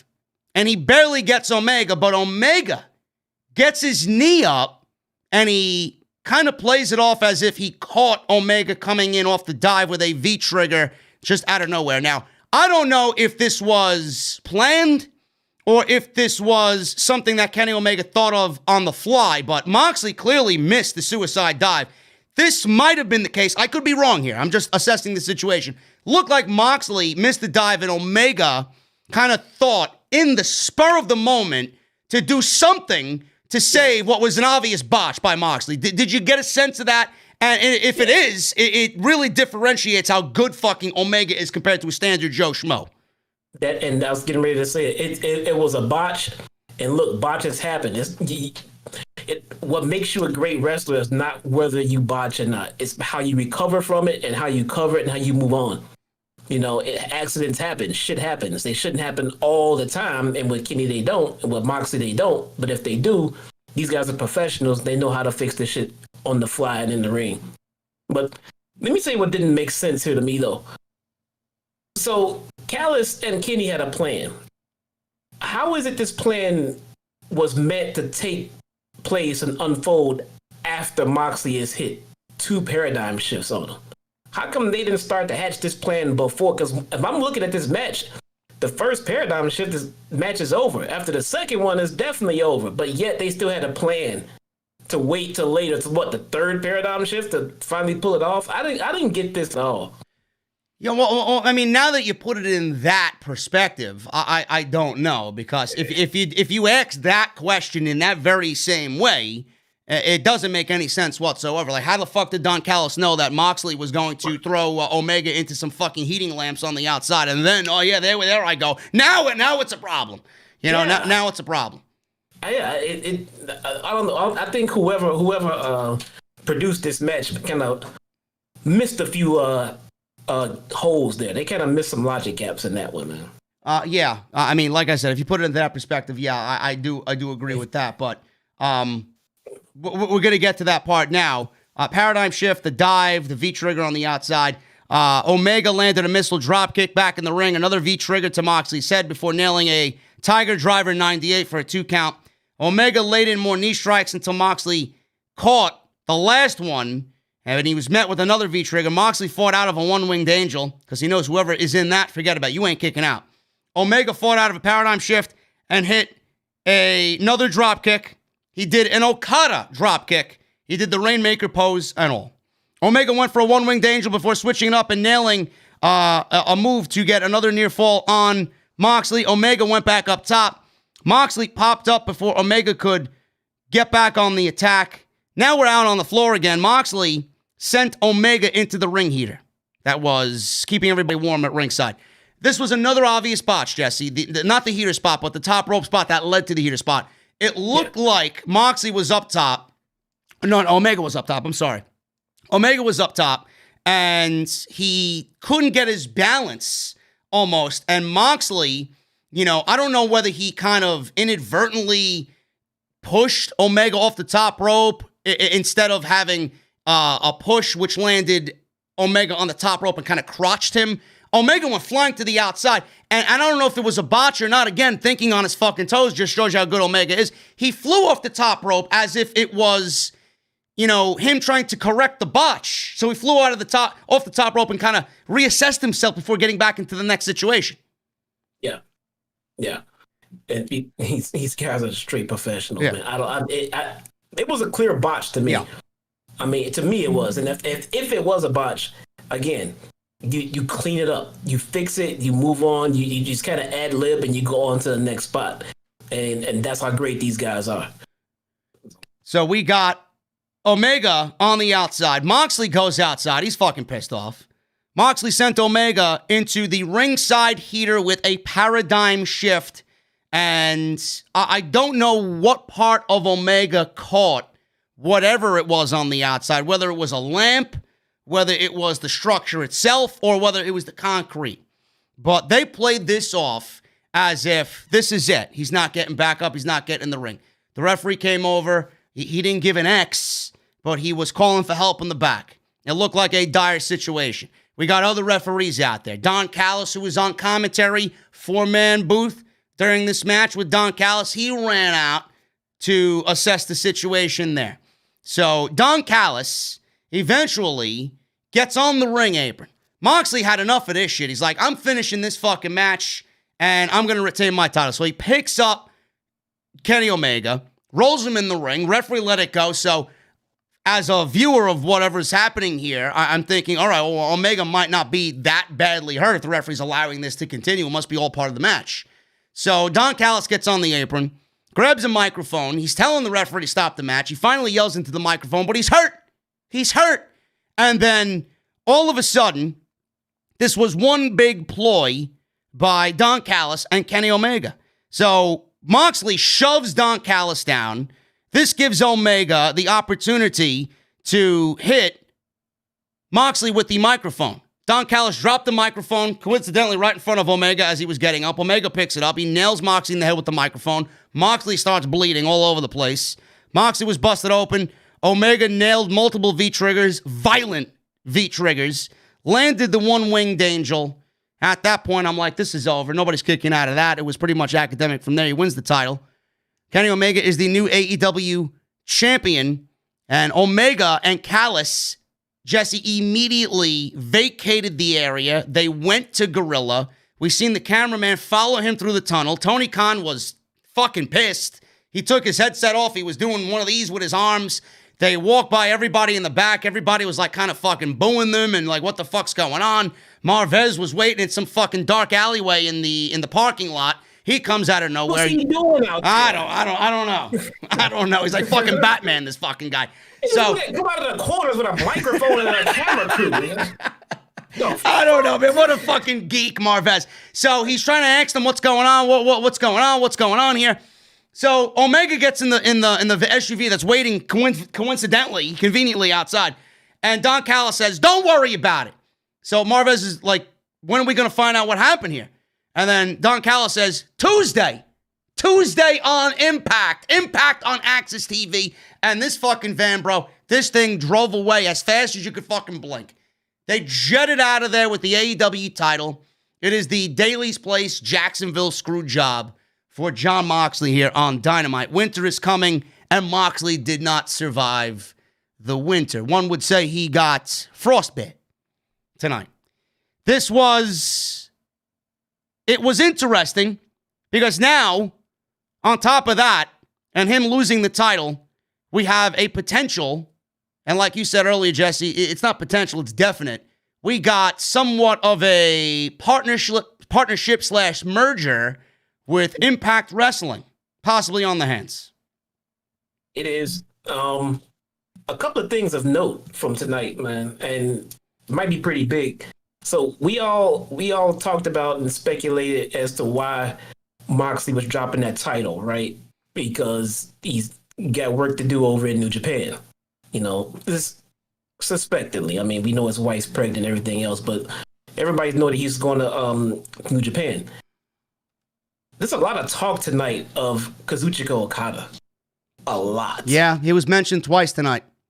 And before you go and make your point, Kenta was actually teasing something on Wednesday night too. A lot of people speculate that Kenta might actually be in this match and cost Moxley the match because he said something along the lines of, well, if Moxley don't want to come to Japan with the IWGP United States title, I may just come to America. See? Also, we're getting an Impact Wrestling merger of sorts. Yeah. What about the club? Club's an Impact, right? All the fucking friends at AEW. I did not think of that. You know, well, it's a possibility for now. We don't know what's going to happen until we watch on Tuesday. But is Tony Khan potentially looking to buy Impact? Is a question. You know, is that something that's on his mind? We could be looking at the merger from hell. Oh God. And that's another thing. Look at all the references JR used when this screw job went down. He brought up all kinds of references that he used in the 98 Survivor Series screw job for The Rock happened and everything else. He used a lot of his key signature verbiage for that screw job. I thought that was pretty noteworthy. But yeah, man, look at what's happening right now. We got AEW right now merging with Impact. We got AEW guys going over to New Japan. We've got NWA women coming over to AEW. Bro, we got Impact working with New Japan because some of their talent, I believe Chris Bay in Impact is actually in the Super J Cup over there, if I'm not mistaken. Wow. So we got Impact talent going over to Japan to compete in their Super Juniors tournament. So we potentially got we potentially have a holy trinity working here. We got AEW, Impact, and NWA, New Japan rally. Yeah, New Japan working together. You know, with NWA just kind of lingering in the fucking shadows like Batman. Yeah, dude. The bigger picture is they are all working together. Nobody is working with WWE. WWE is always actively trying to bury any and all competition. And as of right now, all of the other major companies are all working together to make money, to build stars, and probably help put WWE out of business too. It's really something to potentially think about here. You know, have we, again, 2021, you know, hopefully things get back to normal with everything. But is this a glimpse into the future? Do we have everybody coming together to join forces like they're fucking Transformers here?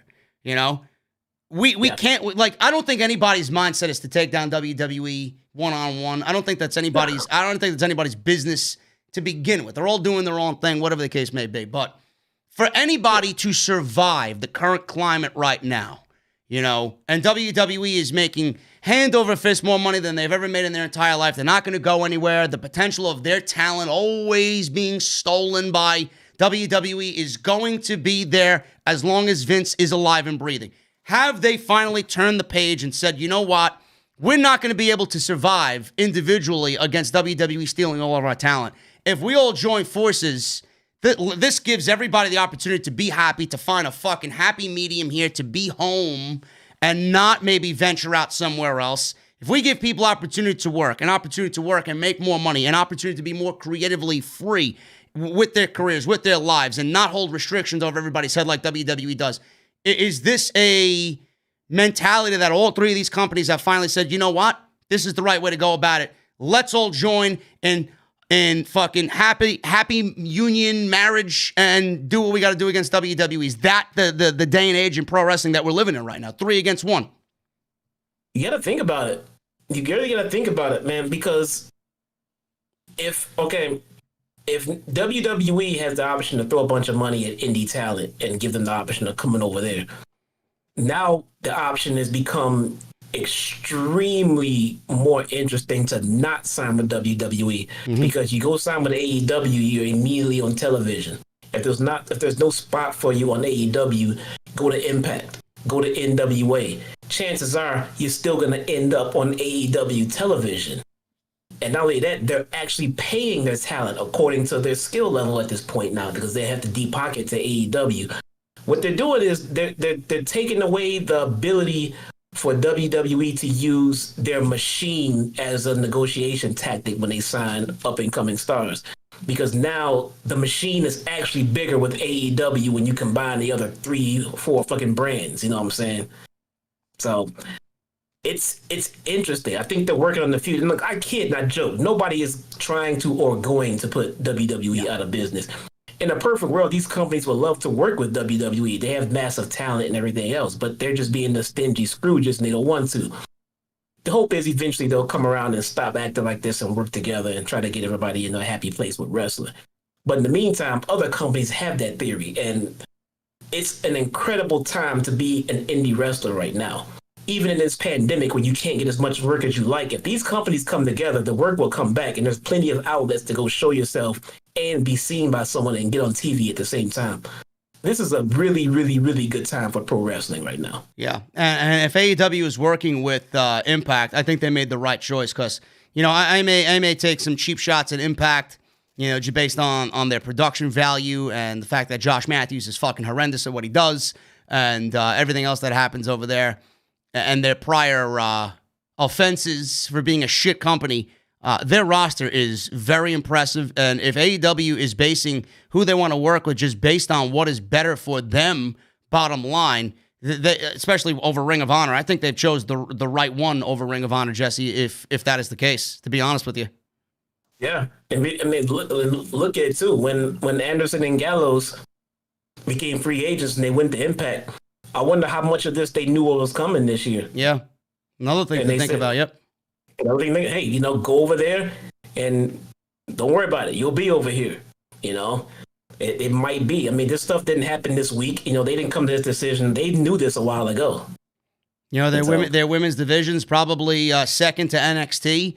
Who's to say that we don't get a Jordan Grace showing up on AEW, or a Deonna Purrazzo, or, you know, who's to say Tessa Blanchard doesn't get a shot with AEW and get signed to AEW, and then we get them intermingling back and forth again.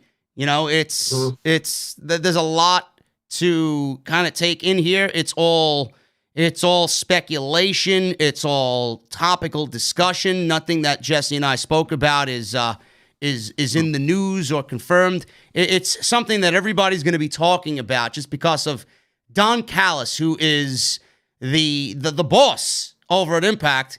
If you made something happen with Don Callis on your show now twice, and he walked off of your main program with your world champion, no matter the relation between them, you know something is fucking going on. And it's going to get everybody to talk, and rightfully so. Man, the names that come up now, man.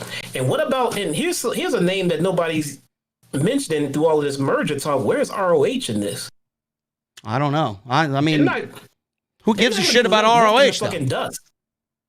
You know, if all the other companies are getting together and ROH is not working with WWE, they're not just going to be sitting there left in the background. They can't survive if 3 other companies are all merging together. No. And these guys are just sitting there. So they'll be in the same bed with each other if I had to make an assumption on that. At some point, you get talent exchanges.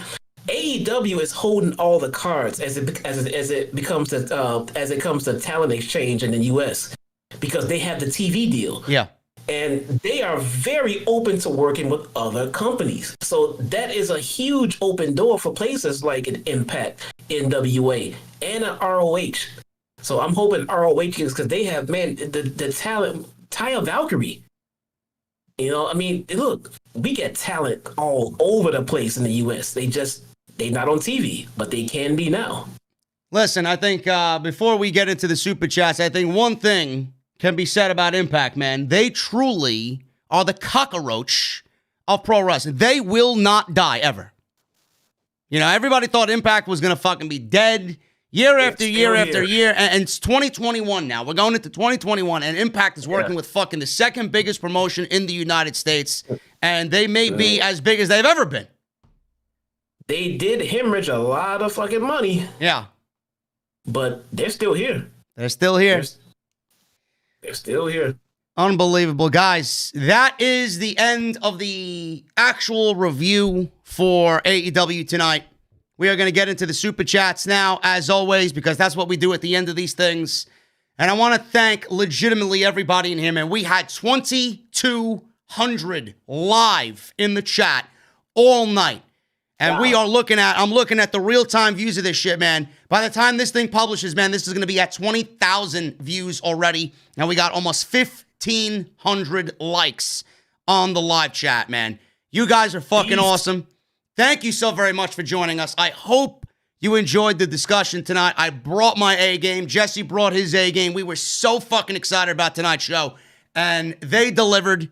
AEW did. And it shows in these post shows that we do, man. So thank you guys so very much for you being here and hanging out on your Wednesday nights with us here on OTS. Let's get into the super chats. As always, man, if you guys want to hang out, I'd love to have you. But if you got to get ready for work tomorrow morning and you want to dip on out, I don't blame you. I'll see you guys live on Friday night for the SmackDown post show. We got a lot to talk about on Friday night as well. Shout out to Hoot. Where's Hoot? Where the fuck is Hoot? I think Hoot fell asleep. Oh, fuck. Hoot might be up. I'm not sure. I didn't ask Hoot Media if we were number one. Hoot Media, were we number one all night? No, we were not, man. I know they can hear me, Hoot Media. We get beat by All Elite, man. We got beat by All Elite? All Elite Live. Yeah, they beat us. They had 3,000. Oh, it's all right. It's all right. Hoot Media says 500 people. We were number one by 500 people. Hoot Media, fantastic. Really, look at that 3,000. Hoot Media says that they are awake. I know. I know. Anyway, thank you guys so very much, man. Appreciate you all. Let's go over these super chats. There's quite a bit super chat here. Francis Loop with a $15 super chat. Just set my reminder, I work nights, so I don't watch any of the shows. I only DVR AEW. I watch your live streams and reviews days or even sometimes weeks before I watch Dynamite on the DVR. Francis, you're a fucking beast. I appreciate that, bro. Go clear that DVR, man. Francis, he also says, Dark was 2 hours, 16 minutes with 17 matches and 5 women's matches. Shauna is back. Well, going back to merging the Raw and NXT rosters. I don't know what you mean. I don't know what you mean by that, but yes, Shauna is very good. I hope to see her advance and back on Dynamite eventually. We need Chris Statlander back. Yeah, definitely. Philip Langley with a $9.99 super chat. I believe Miro should have been the one in the end, one of the final 2 guys in the Battle Royal. That's my opinion. I actually kind of predicted that. I actually thought Sammy was going to win the whole thing, but they didn't go with that. He says, that's my opinion, but he also had a very good showing tonight. I can't wait till they put him in a better role. Me too, man. Miro, he'll get there. Right now, he's just enjoying his freedom, man. That's the sense I get with Miro right now in AEW. Mike W, $5 super chat. JD, thank you for your podcast. I've been following for 3 years. Thank you again. No, thank you, Mike W. I appreciate you being here, man. We got a $2 super chat from Pumpkin. I love anything pumpkin, bro. Not a bad show for a t-shirt company. Yeah, right? Oh, right. T-shirt company, no more, bro. That joke died on October 4th, 2019. Gregory Benson, $9.99. Sting return was epic. Omega is the new champ, so if we're lucky, I guess we gotta tune into Impact next Tuesday. Dynamite was excellent tonight. Bro, listen, I'll be tuning into Impact on Tuesday, even though I hate the 0 fans in attendance. It sounds like I'm watching a fucking, it's just depressing. Yeah, it's just a ghost town. Yeah, man. Yeah, it's like I'm watching fucking Ghost Adventures, man. I'm waiting for something to pop up. But I'll be watching. I may even review the show. So we'll see what happens.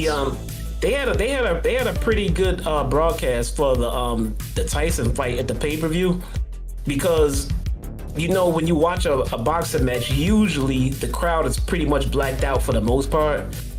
They had the Staples Center, you know, that big ass arena, and they still had it blacked out, but they added their own crowd noise, and it was just subtle enough to be very, very, very entertaining. It was a very good broadcast. Oh, so there was where did that show take place? Staples Center. Staples Center. There was no that's LA. Never mind. I was gonna say there was no live people there. Clearly. No, none. No, LA. Nope. Nope. It was entertaining, man. The way they did the artificial sound and when it came in at the right pitches, I completely forgot about they were in an empty arena. It was very, very entertaining. Gregory also says, question is, who do you see being Omega's first challenger? Well, I don't think he's done with Moxley, bro. No, probably not. I think we get a Moxley rematch. Refinish. Phil with a $4.99 super chat. I thought with the whole winter is coming stuff, someone would make their debut, but I, for one, didn't think it would be Sting. That was crazy. I don't think anybody thought Sting, bro. Good on Tony Khan for keeping that a secret. Yeah, the rumors came out, but they kind of waited till they died off a little bit, and then he popped them out. You know? Yep. Davey Thompson became a new member. Thank you, brother. Ulysses with a $2 super chat. AEW may make Impact relevant. Imagine that. Like I said, bro, the cockroaches of the industry, they will not die. They went through a lot. Jacob Donnelly with a 20 bomb. What is up, brother? The buzz online for this show is crazy right now, and hopefully so, because it was great. From Sting's appearance to Kenny winning the title and a potential Impact partnership, genuinely feels like AEW is in takeover mode. Bro, listen, not even that.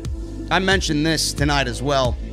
We got War Games on Sunday night, which, by the way, I'll be live for on the post show. War Games! Yeah, War Games the last couple years has been one of the best pay-per-views that WWE has put on all year. I absolutely get no sense of any excitement this year, and that just goes to show you how the NXT brand has suffered this year. There's no excitement. I love War Games. I am obviously going to watch. I'm going to watch with intent, but it's War Games. I don't get any excitement from it this year. I just don't. You're not saying it right, man. Oh, whatever. Fucking War Games. I'll save that for William Reed. There you go. Jacob, thank you for the 20 bomb, brother. I'll see you on Twitch tomorrow. Gregory Benson, $4.99. JD, could we possibly see Kenny Omega versus Sami Callihan down the road, and would you like to see that? I'd like to see Sammy versus anybody. I think Sammy is good enough to main event any show in any promotion on any pay-per-view, period. Yes, please. Give me Sammy versus Moxley. It looks like we're gonna see a lot of different talent. It looks like they're doing it in sprinkles and in spots, which is the right way, instead of a stupid fucking invasion or something like that that's gonna get booked entirely wrong. Sprinkles. I like that. Phil with a $4.99 super chat. This is going to be the first episode of Impact that I watch in years, but I have to watch now considering what happened with Omega and Callis. What a show. You and me and Jesse, Phil, will be watching. Yeah. Mr. Cake, $2 super chat times 2. TK wanted an overrun. You got one with OTS. You fucking damn right, motherfucker. There you go. Good brothers in AEW, let's go. So Mr. Cake brought up that possibility early in the stream. Good on you, Mr. Cake. There we go. Matt Eagle with a $4.99 super chat. Honestly, I haven't watched or thought of Impact since Styles left, and now I think I can't miss Tuesday just to hear what Omega has to say. Well, if you got access, you better be watching, man, because the champ is going to be there. I saw some people say that the Impact streams on Twitch. Is that true? Impact streams on Twitch, and I get more viewers than Impact. Oh, boy. I think that's true. Let me see. Is Impact streaming on Twitch? Otherwise, and if that's so, then I can watch it. I don't know if I get access or not. I get YouTube TV. Who knows? It'll probably be all over their fucking YouTube. Oh my God. If you don't get it, but. Well, I doubt it. People are pretty good about fucking keeping live broadcasts off of YouTube now. Yeah. But I do get YouTube TV though. I mean, if YouTube TV carries it, then I can see it. We got Davey Thompson with a $5 super chat. JD, this is my first super chat ever. You're the best podcaster ever. We are live. Davey, welcome. Right. Thank you so much, brother. Yeah, it's on Twitch. All right, it's on Twitch at 8 o'clock, 7 o'clock. Okay, I'll be watching. Papo Jr., what's up, brother? $5 super chat. I love the main event. Sting shocked the hell out of me, and the IWC Undisputed haters are going to hate the heavyweight tag team champions, JD and Jesse. They always hate, bro. It's all right. Had 2,300 people watching. What are the geeks in the community getting? Not even 1/1000th of that. Give me a break. Yeah. Fuck him. Wildfire with a $4.99 super chat. AEW working with other companies? Well, damn. I think the Beaver himself choked on some wood tonight. I love it. AEW changing the game, man. We will see, bro. It's definitely an interesting topic of discussion that hopefully unfolds in the days to come. Thank you so much, man. We got the Dud with 3 super chats. 1 for 2, 1 for 2, and 1 for 5. JD, the best in the world. Thank you, man. Which is better, Omega versus Moxley or Rhea versus Shayna? I don't know how you compare the two, but I'm taking Omega and Moxley. Where the fuck that come from? I don't know. And Jesse, is Britt the Wednesday night messiah of AEW, and do you prefer the Firefly Funhouse over Britt's waiting room? Which one you prefer, man? I'll take the silence as Firefly Funhouse. Thank you, Dud. Jesse cannot wait to go make an appointment with Britt Baker and have a molar pulled out. Maybe he has a cavity or 3 because he's just so fucking sweet to Britt Baker. Bobby Stevens, $2 super chat. Impact tweets, Tuesdays are the new Wednesdays. Listen, Don Callis better not get ahead of himself, bro. We still don't like Impact. Guardian of Chaos, what's up, man? $4.99. JD and Jesse, appreciate you guys. Fans don't know Patterson's history. He ruined lives and was a predator. Facts. It may be, bro. I don't know. Rest in peace, man. Rest in peace. Bruh, you know the man is deceased, right? Seriously. What the fuck? I mean, thank you for the support. I know you're here week in and week out, and then we appreciate it. But come on, what are you trying to prove? The guy's passed on, man. Love you, Guardian. Always be you, bro. That's why I love you. You are. I've been watching your stuff, man. I see you. Yeah, you are worse than this guy next to me right now. Listen, bro. Just saying. I'm watching you. I see you. Philip Langley with a $9.99 super chat. I have a question. Where is Luchasaurus? He may be extinct. I don't know. I don't miss Luchasaurus or anybody else because I watch Dark and I watch BTE. You guys should try that. There you go. And if it becomes an AEW Impact merge, would you definitely be interested, especially Impact Women's Division helping out the AEW Women's Division? Yeah, of course I would be. I just got done saying Impact's roster is really good. Shout out World with a $5 super chat. I gave a thumbs up and will listen on Spotify. Great show, guys. Thank you, bro. Should be on Spotify in the morning. Sebastian with a Chilean pesos, 5,000 Chilean pesos donation. What's up, Sebastian? AEW plus NWA plus Impact. It seems like Tony Khan is creating his own World Wrestling Federation. What do you guys think? Love it. Love it. Love it. Kareem Wilson with a $5 super chat. I've got work early, 6 a.m., but I'm losing sleep to listen to the #1 podcast in the IWC. Kareem, go the fuck to bed. Right. No, you don't. We're still in the air. Stay here and watch us. Thank you for the $5, brother. Appreciate you. Mr. Cake with another $7 super chat. Jericho, Sammy, and Hager could be breaking away. Young Bucks came off as... What is this? Salty. Bro, you can't be using these emojis on me, bro, on YouTube. They look fucking ridiculous. On an iPhone, I get it, but I gotta wince to see what the fuck that was. It looks like a lighthouse. Young Bucks came off as salty, calling themselves the #1 tag team in the world, despite the #1 tag team in the world being FTR. Well, right now, FTR may be the best tag team in the world, but, I mean, if you're basing on previous history, I guess the Young Bucks would be correct. The Phenom with a $10 Canadian. Hey, JD, what a good show. I'm interested in this Omega being on Impact, perhaps a partnership in the works. What do you think of Ivelisse being a women's champion in the future? She has the makings of one. She just has to have her head on straight. Edgar Estrada, the fucking beast here, man. $20 bomb. Holy shit, it's Sting. I can't do Tony Schiavone and it's late. But it's Sting. The Icon returned to TNT. Man, what a freaking moment. Darby, Sting, stare down, got goosebumps. Miro shine tonight. Sammy G Going babyface soon. Omega is now the biggest heel. Sorry, MJF. LOL. He ain't bigger than Roman, though. Yeah, but I think, like I said before, I said this weeks ago, I think Kenny's coming for Roman.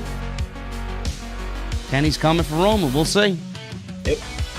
We will see. Edgar, thank you for the 20 bomb, bro. We got the Phenom with a $10 Canadian. How different do you think the landscape of WWE and AEW would be if and when Sasha almost left WWE, if she had gone to be on AEW? And thoughts on who Sting could be facing? Well, right now, Sting is not facing anybody until we hear words out of his mouth. But he is signed to a multi-year deal with AEW. And Sasha Banks was never going to AEW. She could tease all she wants. She was just in a bad moment in that part of her career, rightfully so. And whenever Sasha decides to hang it up, I don't think she's going anywhere. I think she's a WWE lifer. She's way too young to be for us to be thinking what she could do somewhere else. She's not even at the peak of her career yet. Mr. Cake, $2 Super Chat. Jesse is probably on the AEW's Women's Most Wanted list. Yes, I am. No, he's on the Thunder Rosa Most Wanted list. That's the only list that matters right now. Yes, I am, man. Justin Strickland with a $9.99. Hearing Tony Schiavone yell, "It's Sting," brought back so many childhood memories of when Sting would come down from the rafters during his feud with the NWO. Man, I don't even watch WCW. I got fucking chills. Adrian V became a new member. Thank you, brother. The Phenom with a $5 Canadian Super Chat. Where do you think Moxley goes from here, and who do you think could be Omega's first challenger besides Cody? There's no face in the top 5 rankings. Moxley is getting another match when that happens. It's not done. After Moxley, don't forget about Hangman. We got there's all kinds of challengers lined up for Kenny, man. Kenny's gonna have his hands full for a while. Oh, yeah. Thank you, Phenom. Mr. Cake with another $5 bomb. Hey, guys, did you know his name is Powerhouse Hobbs? Commentary kept repeating Powerhouse so many times during the match. I didn't even pay attention to that, man. They said Will one time had to quickly correct themselves. This is not Michael Cole or Corey Graves, bro. It's Will Hobbs. Powerhouse. I meant Powerhouse. Now, if he was the freak Will Hobbs, that's a different story. I got news on Lars Sullivan on Friday. He's not looking good. Anything under Bruce's fucking thumb is not looking good. Kenley Pierre, $2 Super Chat. Britt or Alexa, who would you prefer as champ? Alexa is... Alexa. Well... Alexa. Just for the sake of where we are right now, I'm going to say Alexa. The answer is fucking Alexa. Alexa Bliss. You know, it's funny. You know, I want to make mention of this, man. Someone clip this shit. You know, it's funny how every time I shit on Alexa Bliss, everybody always had a fucking problem with it. Now that I'm praising Alexa Bliss, you don't hear a fucking peep from anybody. Why is that? Because people are assholes. Why is that? I've constantly said Alexa Bliss is doing the best work of her career. I have actually said that Alexa Bliss is holding the Fiend character up to the point of relevancy still after they buried him creatively. And you won't hear a fucking peep from anybody. Why is that, IWC? Geeks? Oh, that's right. You always love to see people fall. Yep. Love you. Thank you for making me number one all night. Assholes. By 500, by the way. Clip it. J. Ray, $5. Where's the fucking music? J. Ray, $5 Super Chat. I agree with both JD and Jesse on Sting. Always. Also, remember, you guys, Sting is also out there to be a mentor to Darby Allin as well. I agree. Sting is going to be a mentor to a lot of people, not just Darby Allin. Yeah. Shadow Maniac, $5 Super Chat. Blizzard and icy mountain imagery with epic music, snow falling down and walking around with no words. That's the way you treat an Icon's debut. It was fucking fantastic. I'll probably rewatch it about 1,000 times. Mr. Cake, $5 Super Chat. Kenny kicking out of several Death Riders. Paradigm shifts makes him stronger than Brody Lee and Brian Cage. Well, it is Kenny Omega, bro. It's Kenny Omega. It's not fucking some geek that Jon Moxley wrestled tonight. Yeah, it wasn't lost in the sense of, because it was too Kenny. but still, it was just a little bit of overkill. That's all. Yeah. Mr. Premium 2002, $4.99. You know what? I'm at a loss of words. We'll see where this goes. From here in the long term, good stuff. I think we were all at a loss of words, Premium. Great stuff tonight, man. Thank you. Zephyr the Scribe with a $5 super chat. Jay White, Tama, The Club, Kenta, all in the U.S. Do we see Bullet Club come reunite? Are they all in the U.S.? No, not everybody. You got some over in New Japan. I don't know what he means. Maybe they all live here. I don't know. Where's Tamatonga? No Japan, idea. Right? I think he's in the U.S. I don't think he went back over to Japan just because of the virus. Okay. Yep. Justin Striplin with $4.99 super chat. Thank you so much, brother. I wouldn't be surprised if WWE lost most or all of their talent since the entire roster hates Bruce Pritchard. Bro, I don't even care about that. The ones that are due up with their contracts, I know for sure they're going to think heavily about re-signing. How many people are probably frustrated in that company, man? Bruce sucks. I've been saying this for months. It all starts with him. Vince is not going anywhere. If we could get rid of Bruce, we need to. We need to. Triple H was actually out Raw. He didn't have any creative influence. But Bruce wasn't even there. But Bruce still led the show. Here's the problem that Bruce rising in power poses. Because now when it comes to the point where Vince has to step down for his own personal reasons, Bruce is still fresh and going and gonna stay there with all of the bullshit that Vince would be doing. This is exactly what I said. Yeah. Bruce is like mini Vince McMahon 2.0. If Vince is not there, Bruce, this is why Vince hired Bruce in the first place and got rid of Paul Heyman. He knows that if he's not there, Bruce is going to run the ship exactly how Vince runs it. It's exactly the way it's going to be. Anyway, moving on. I'll talk about him on Saturday. I got plenty of fucking ammunition for him. Mr. Cake, $2 super chat. Imagine dem boys in AEW. I have no idea who that is. Briscoes. Yeah. Oh. Love it. Yeah. Sorry. Yeah. The Briscoe brothers. Yeah. Book it. David B, $4.99 super chat. Imagine Impact and New Japan being partners again. Certainly looks like it, man. We'll see. Hollywood Guy, $5 super chat. If AEW with the merge, do you think they will top WWE, and how long do you guys think it will take, if ever? Nobody's topping WWE, bro. They ain't going anywhere. No. Edgar with a $10 super chat. Jesse, great job. Got JD to speak positive about Dark. Also enjoy your PS5, man. Can we see your setup? That was a great night of wrestling. Best Dynamite of 2020. Great review. Love you both. OTS forever. Edgar, thank you for the $30 bomb tonight, bro. We love you back. I'll get some pics or a video up on Twitter maybe by tomorrow. Just follow me on Twitter if you want to see my new theater setup. There you go, man. Pipe Bomb Sports Show, $4.99. Thank you for the super chat, brother. Appreciate it. Jaden Mercer with a $4.99. Love you guys. I was at pro wrestling practice, so I didn't watch AEW, but you guys killed it tonight. The Avengers of Pro Wrestling have assembled. Jaden, thank you so much, man. Very happy with the show tonight. Thank you. Connecting people through wrestling with a $2 super chat. Thank you for connecting people through wrestling. I try, man. Appreciate it. Awful Grim Bones with a $2 super chat. He says nothing. Thank you, man. Mr. Cake, $2 super chat. Tamatonga is working the World Tag League. Thank you, my encyclopedia, Mr. Cake. I had no idea. Where's the World Tag League? Something that WWE has no knowledge of, apparently. Tamatonga's still not in WWE rubbing elbows or rolling. I figure they would have snatched him up by now. I don't know. You know. Speaking of which, he'd fit great into that fucking group. Yeah. He actually might outshine Roman, which is something WWE won't want. And they've had friendly banter over the years. Them and the Usos and everything over Twitter.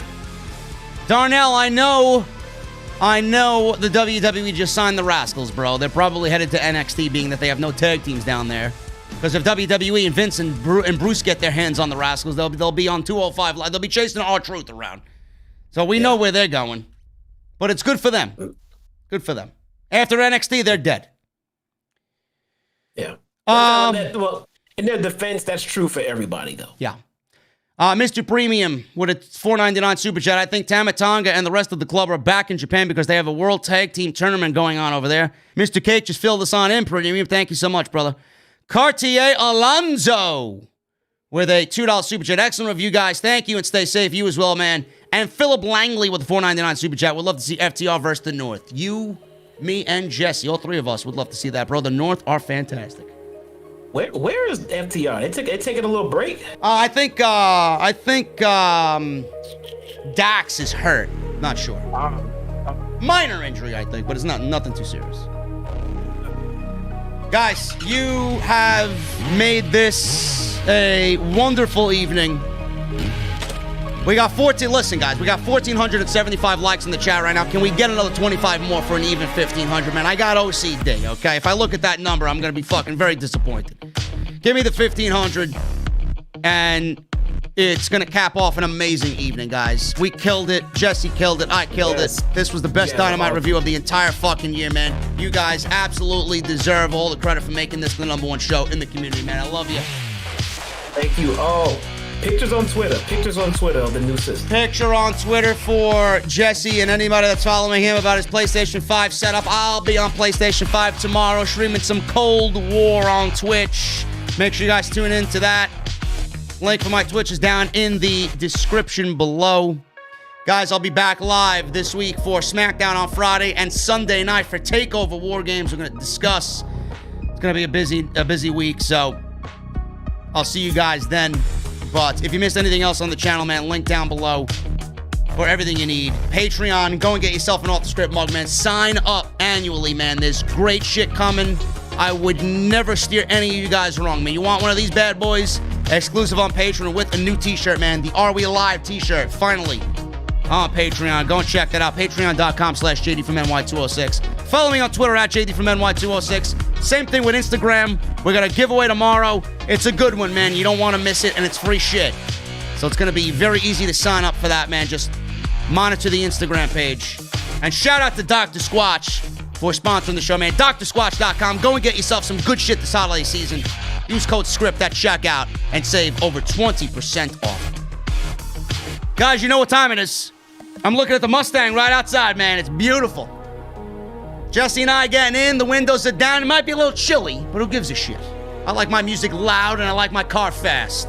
We're grabbing our cold beverages. Turn that music up full blast. Let me see those guitar emojis in the chat. And I'll see you guys on Friday for SmackDown and the post show right here on Off the Script, guys. Love you. See you Friday.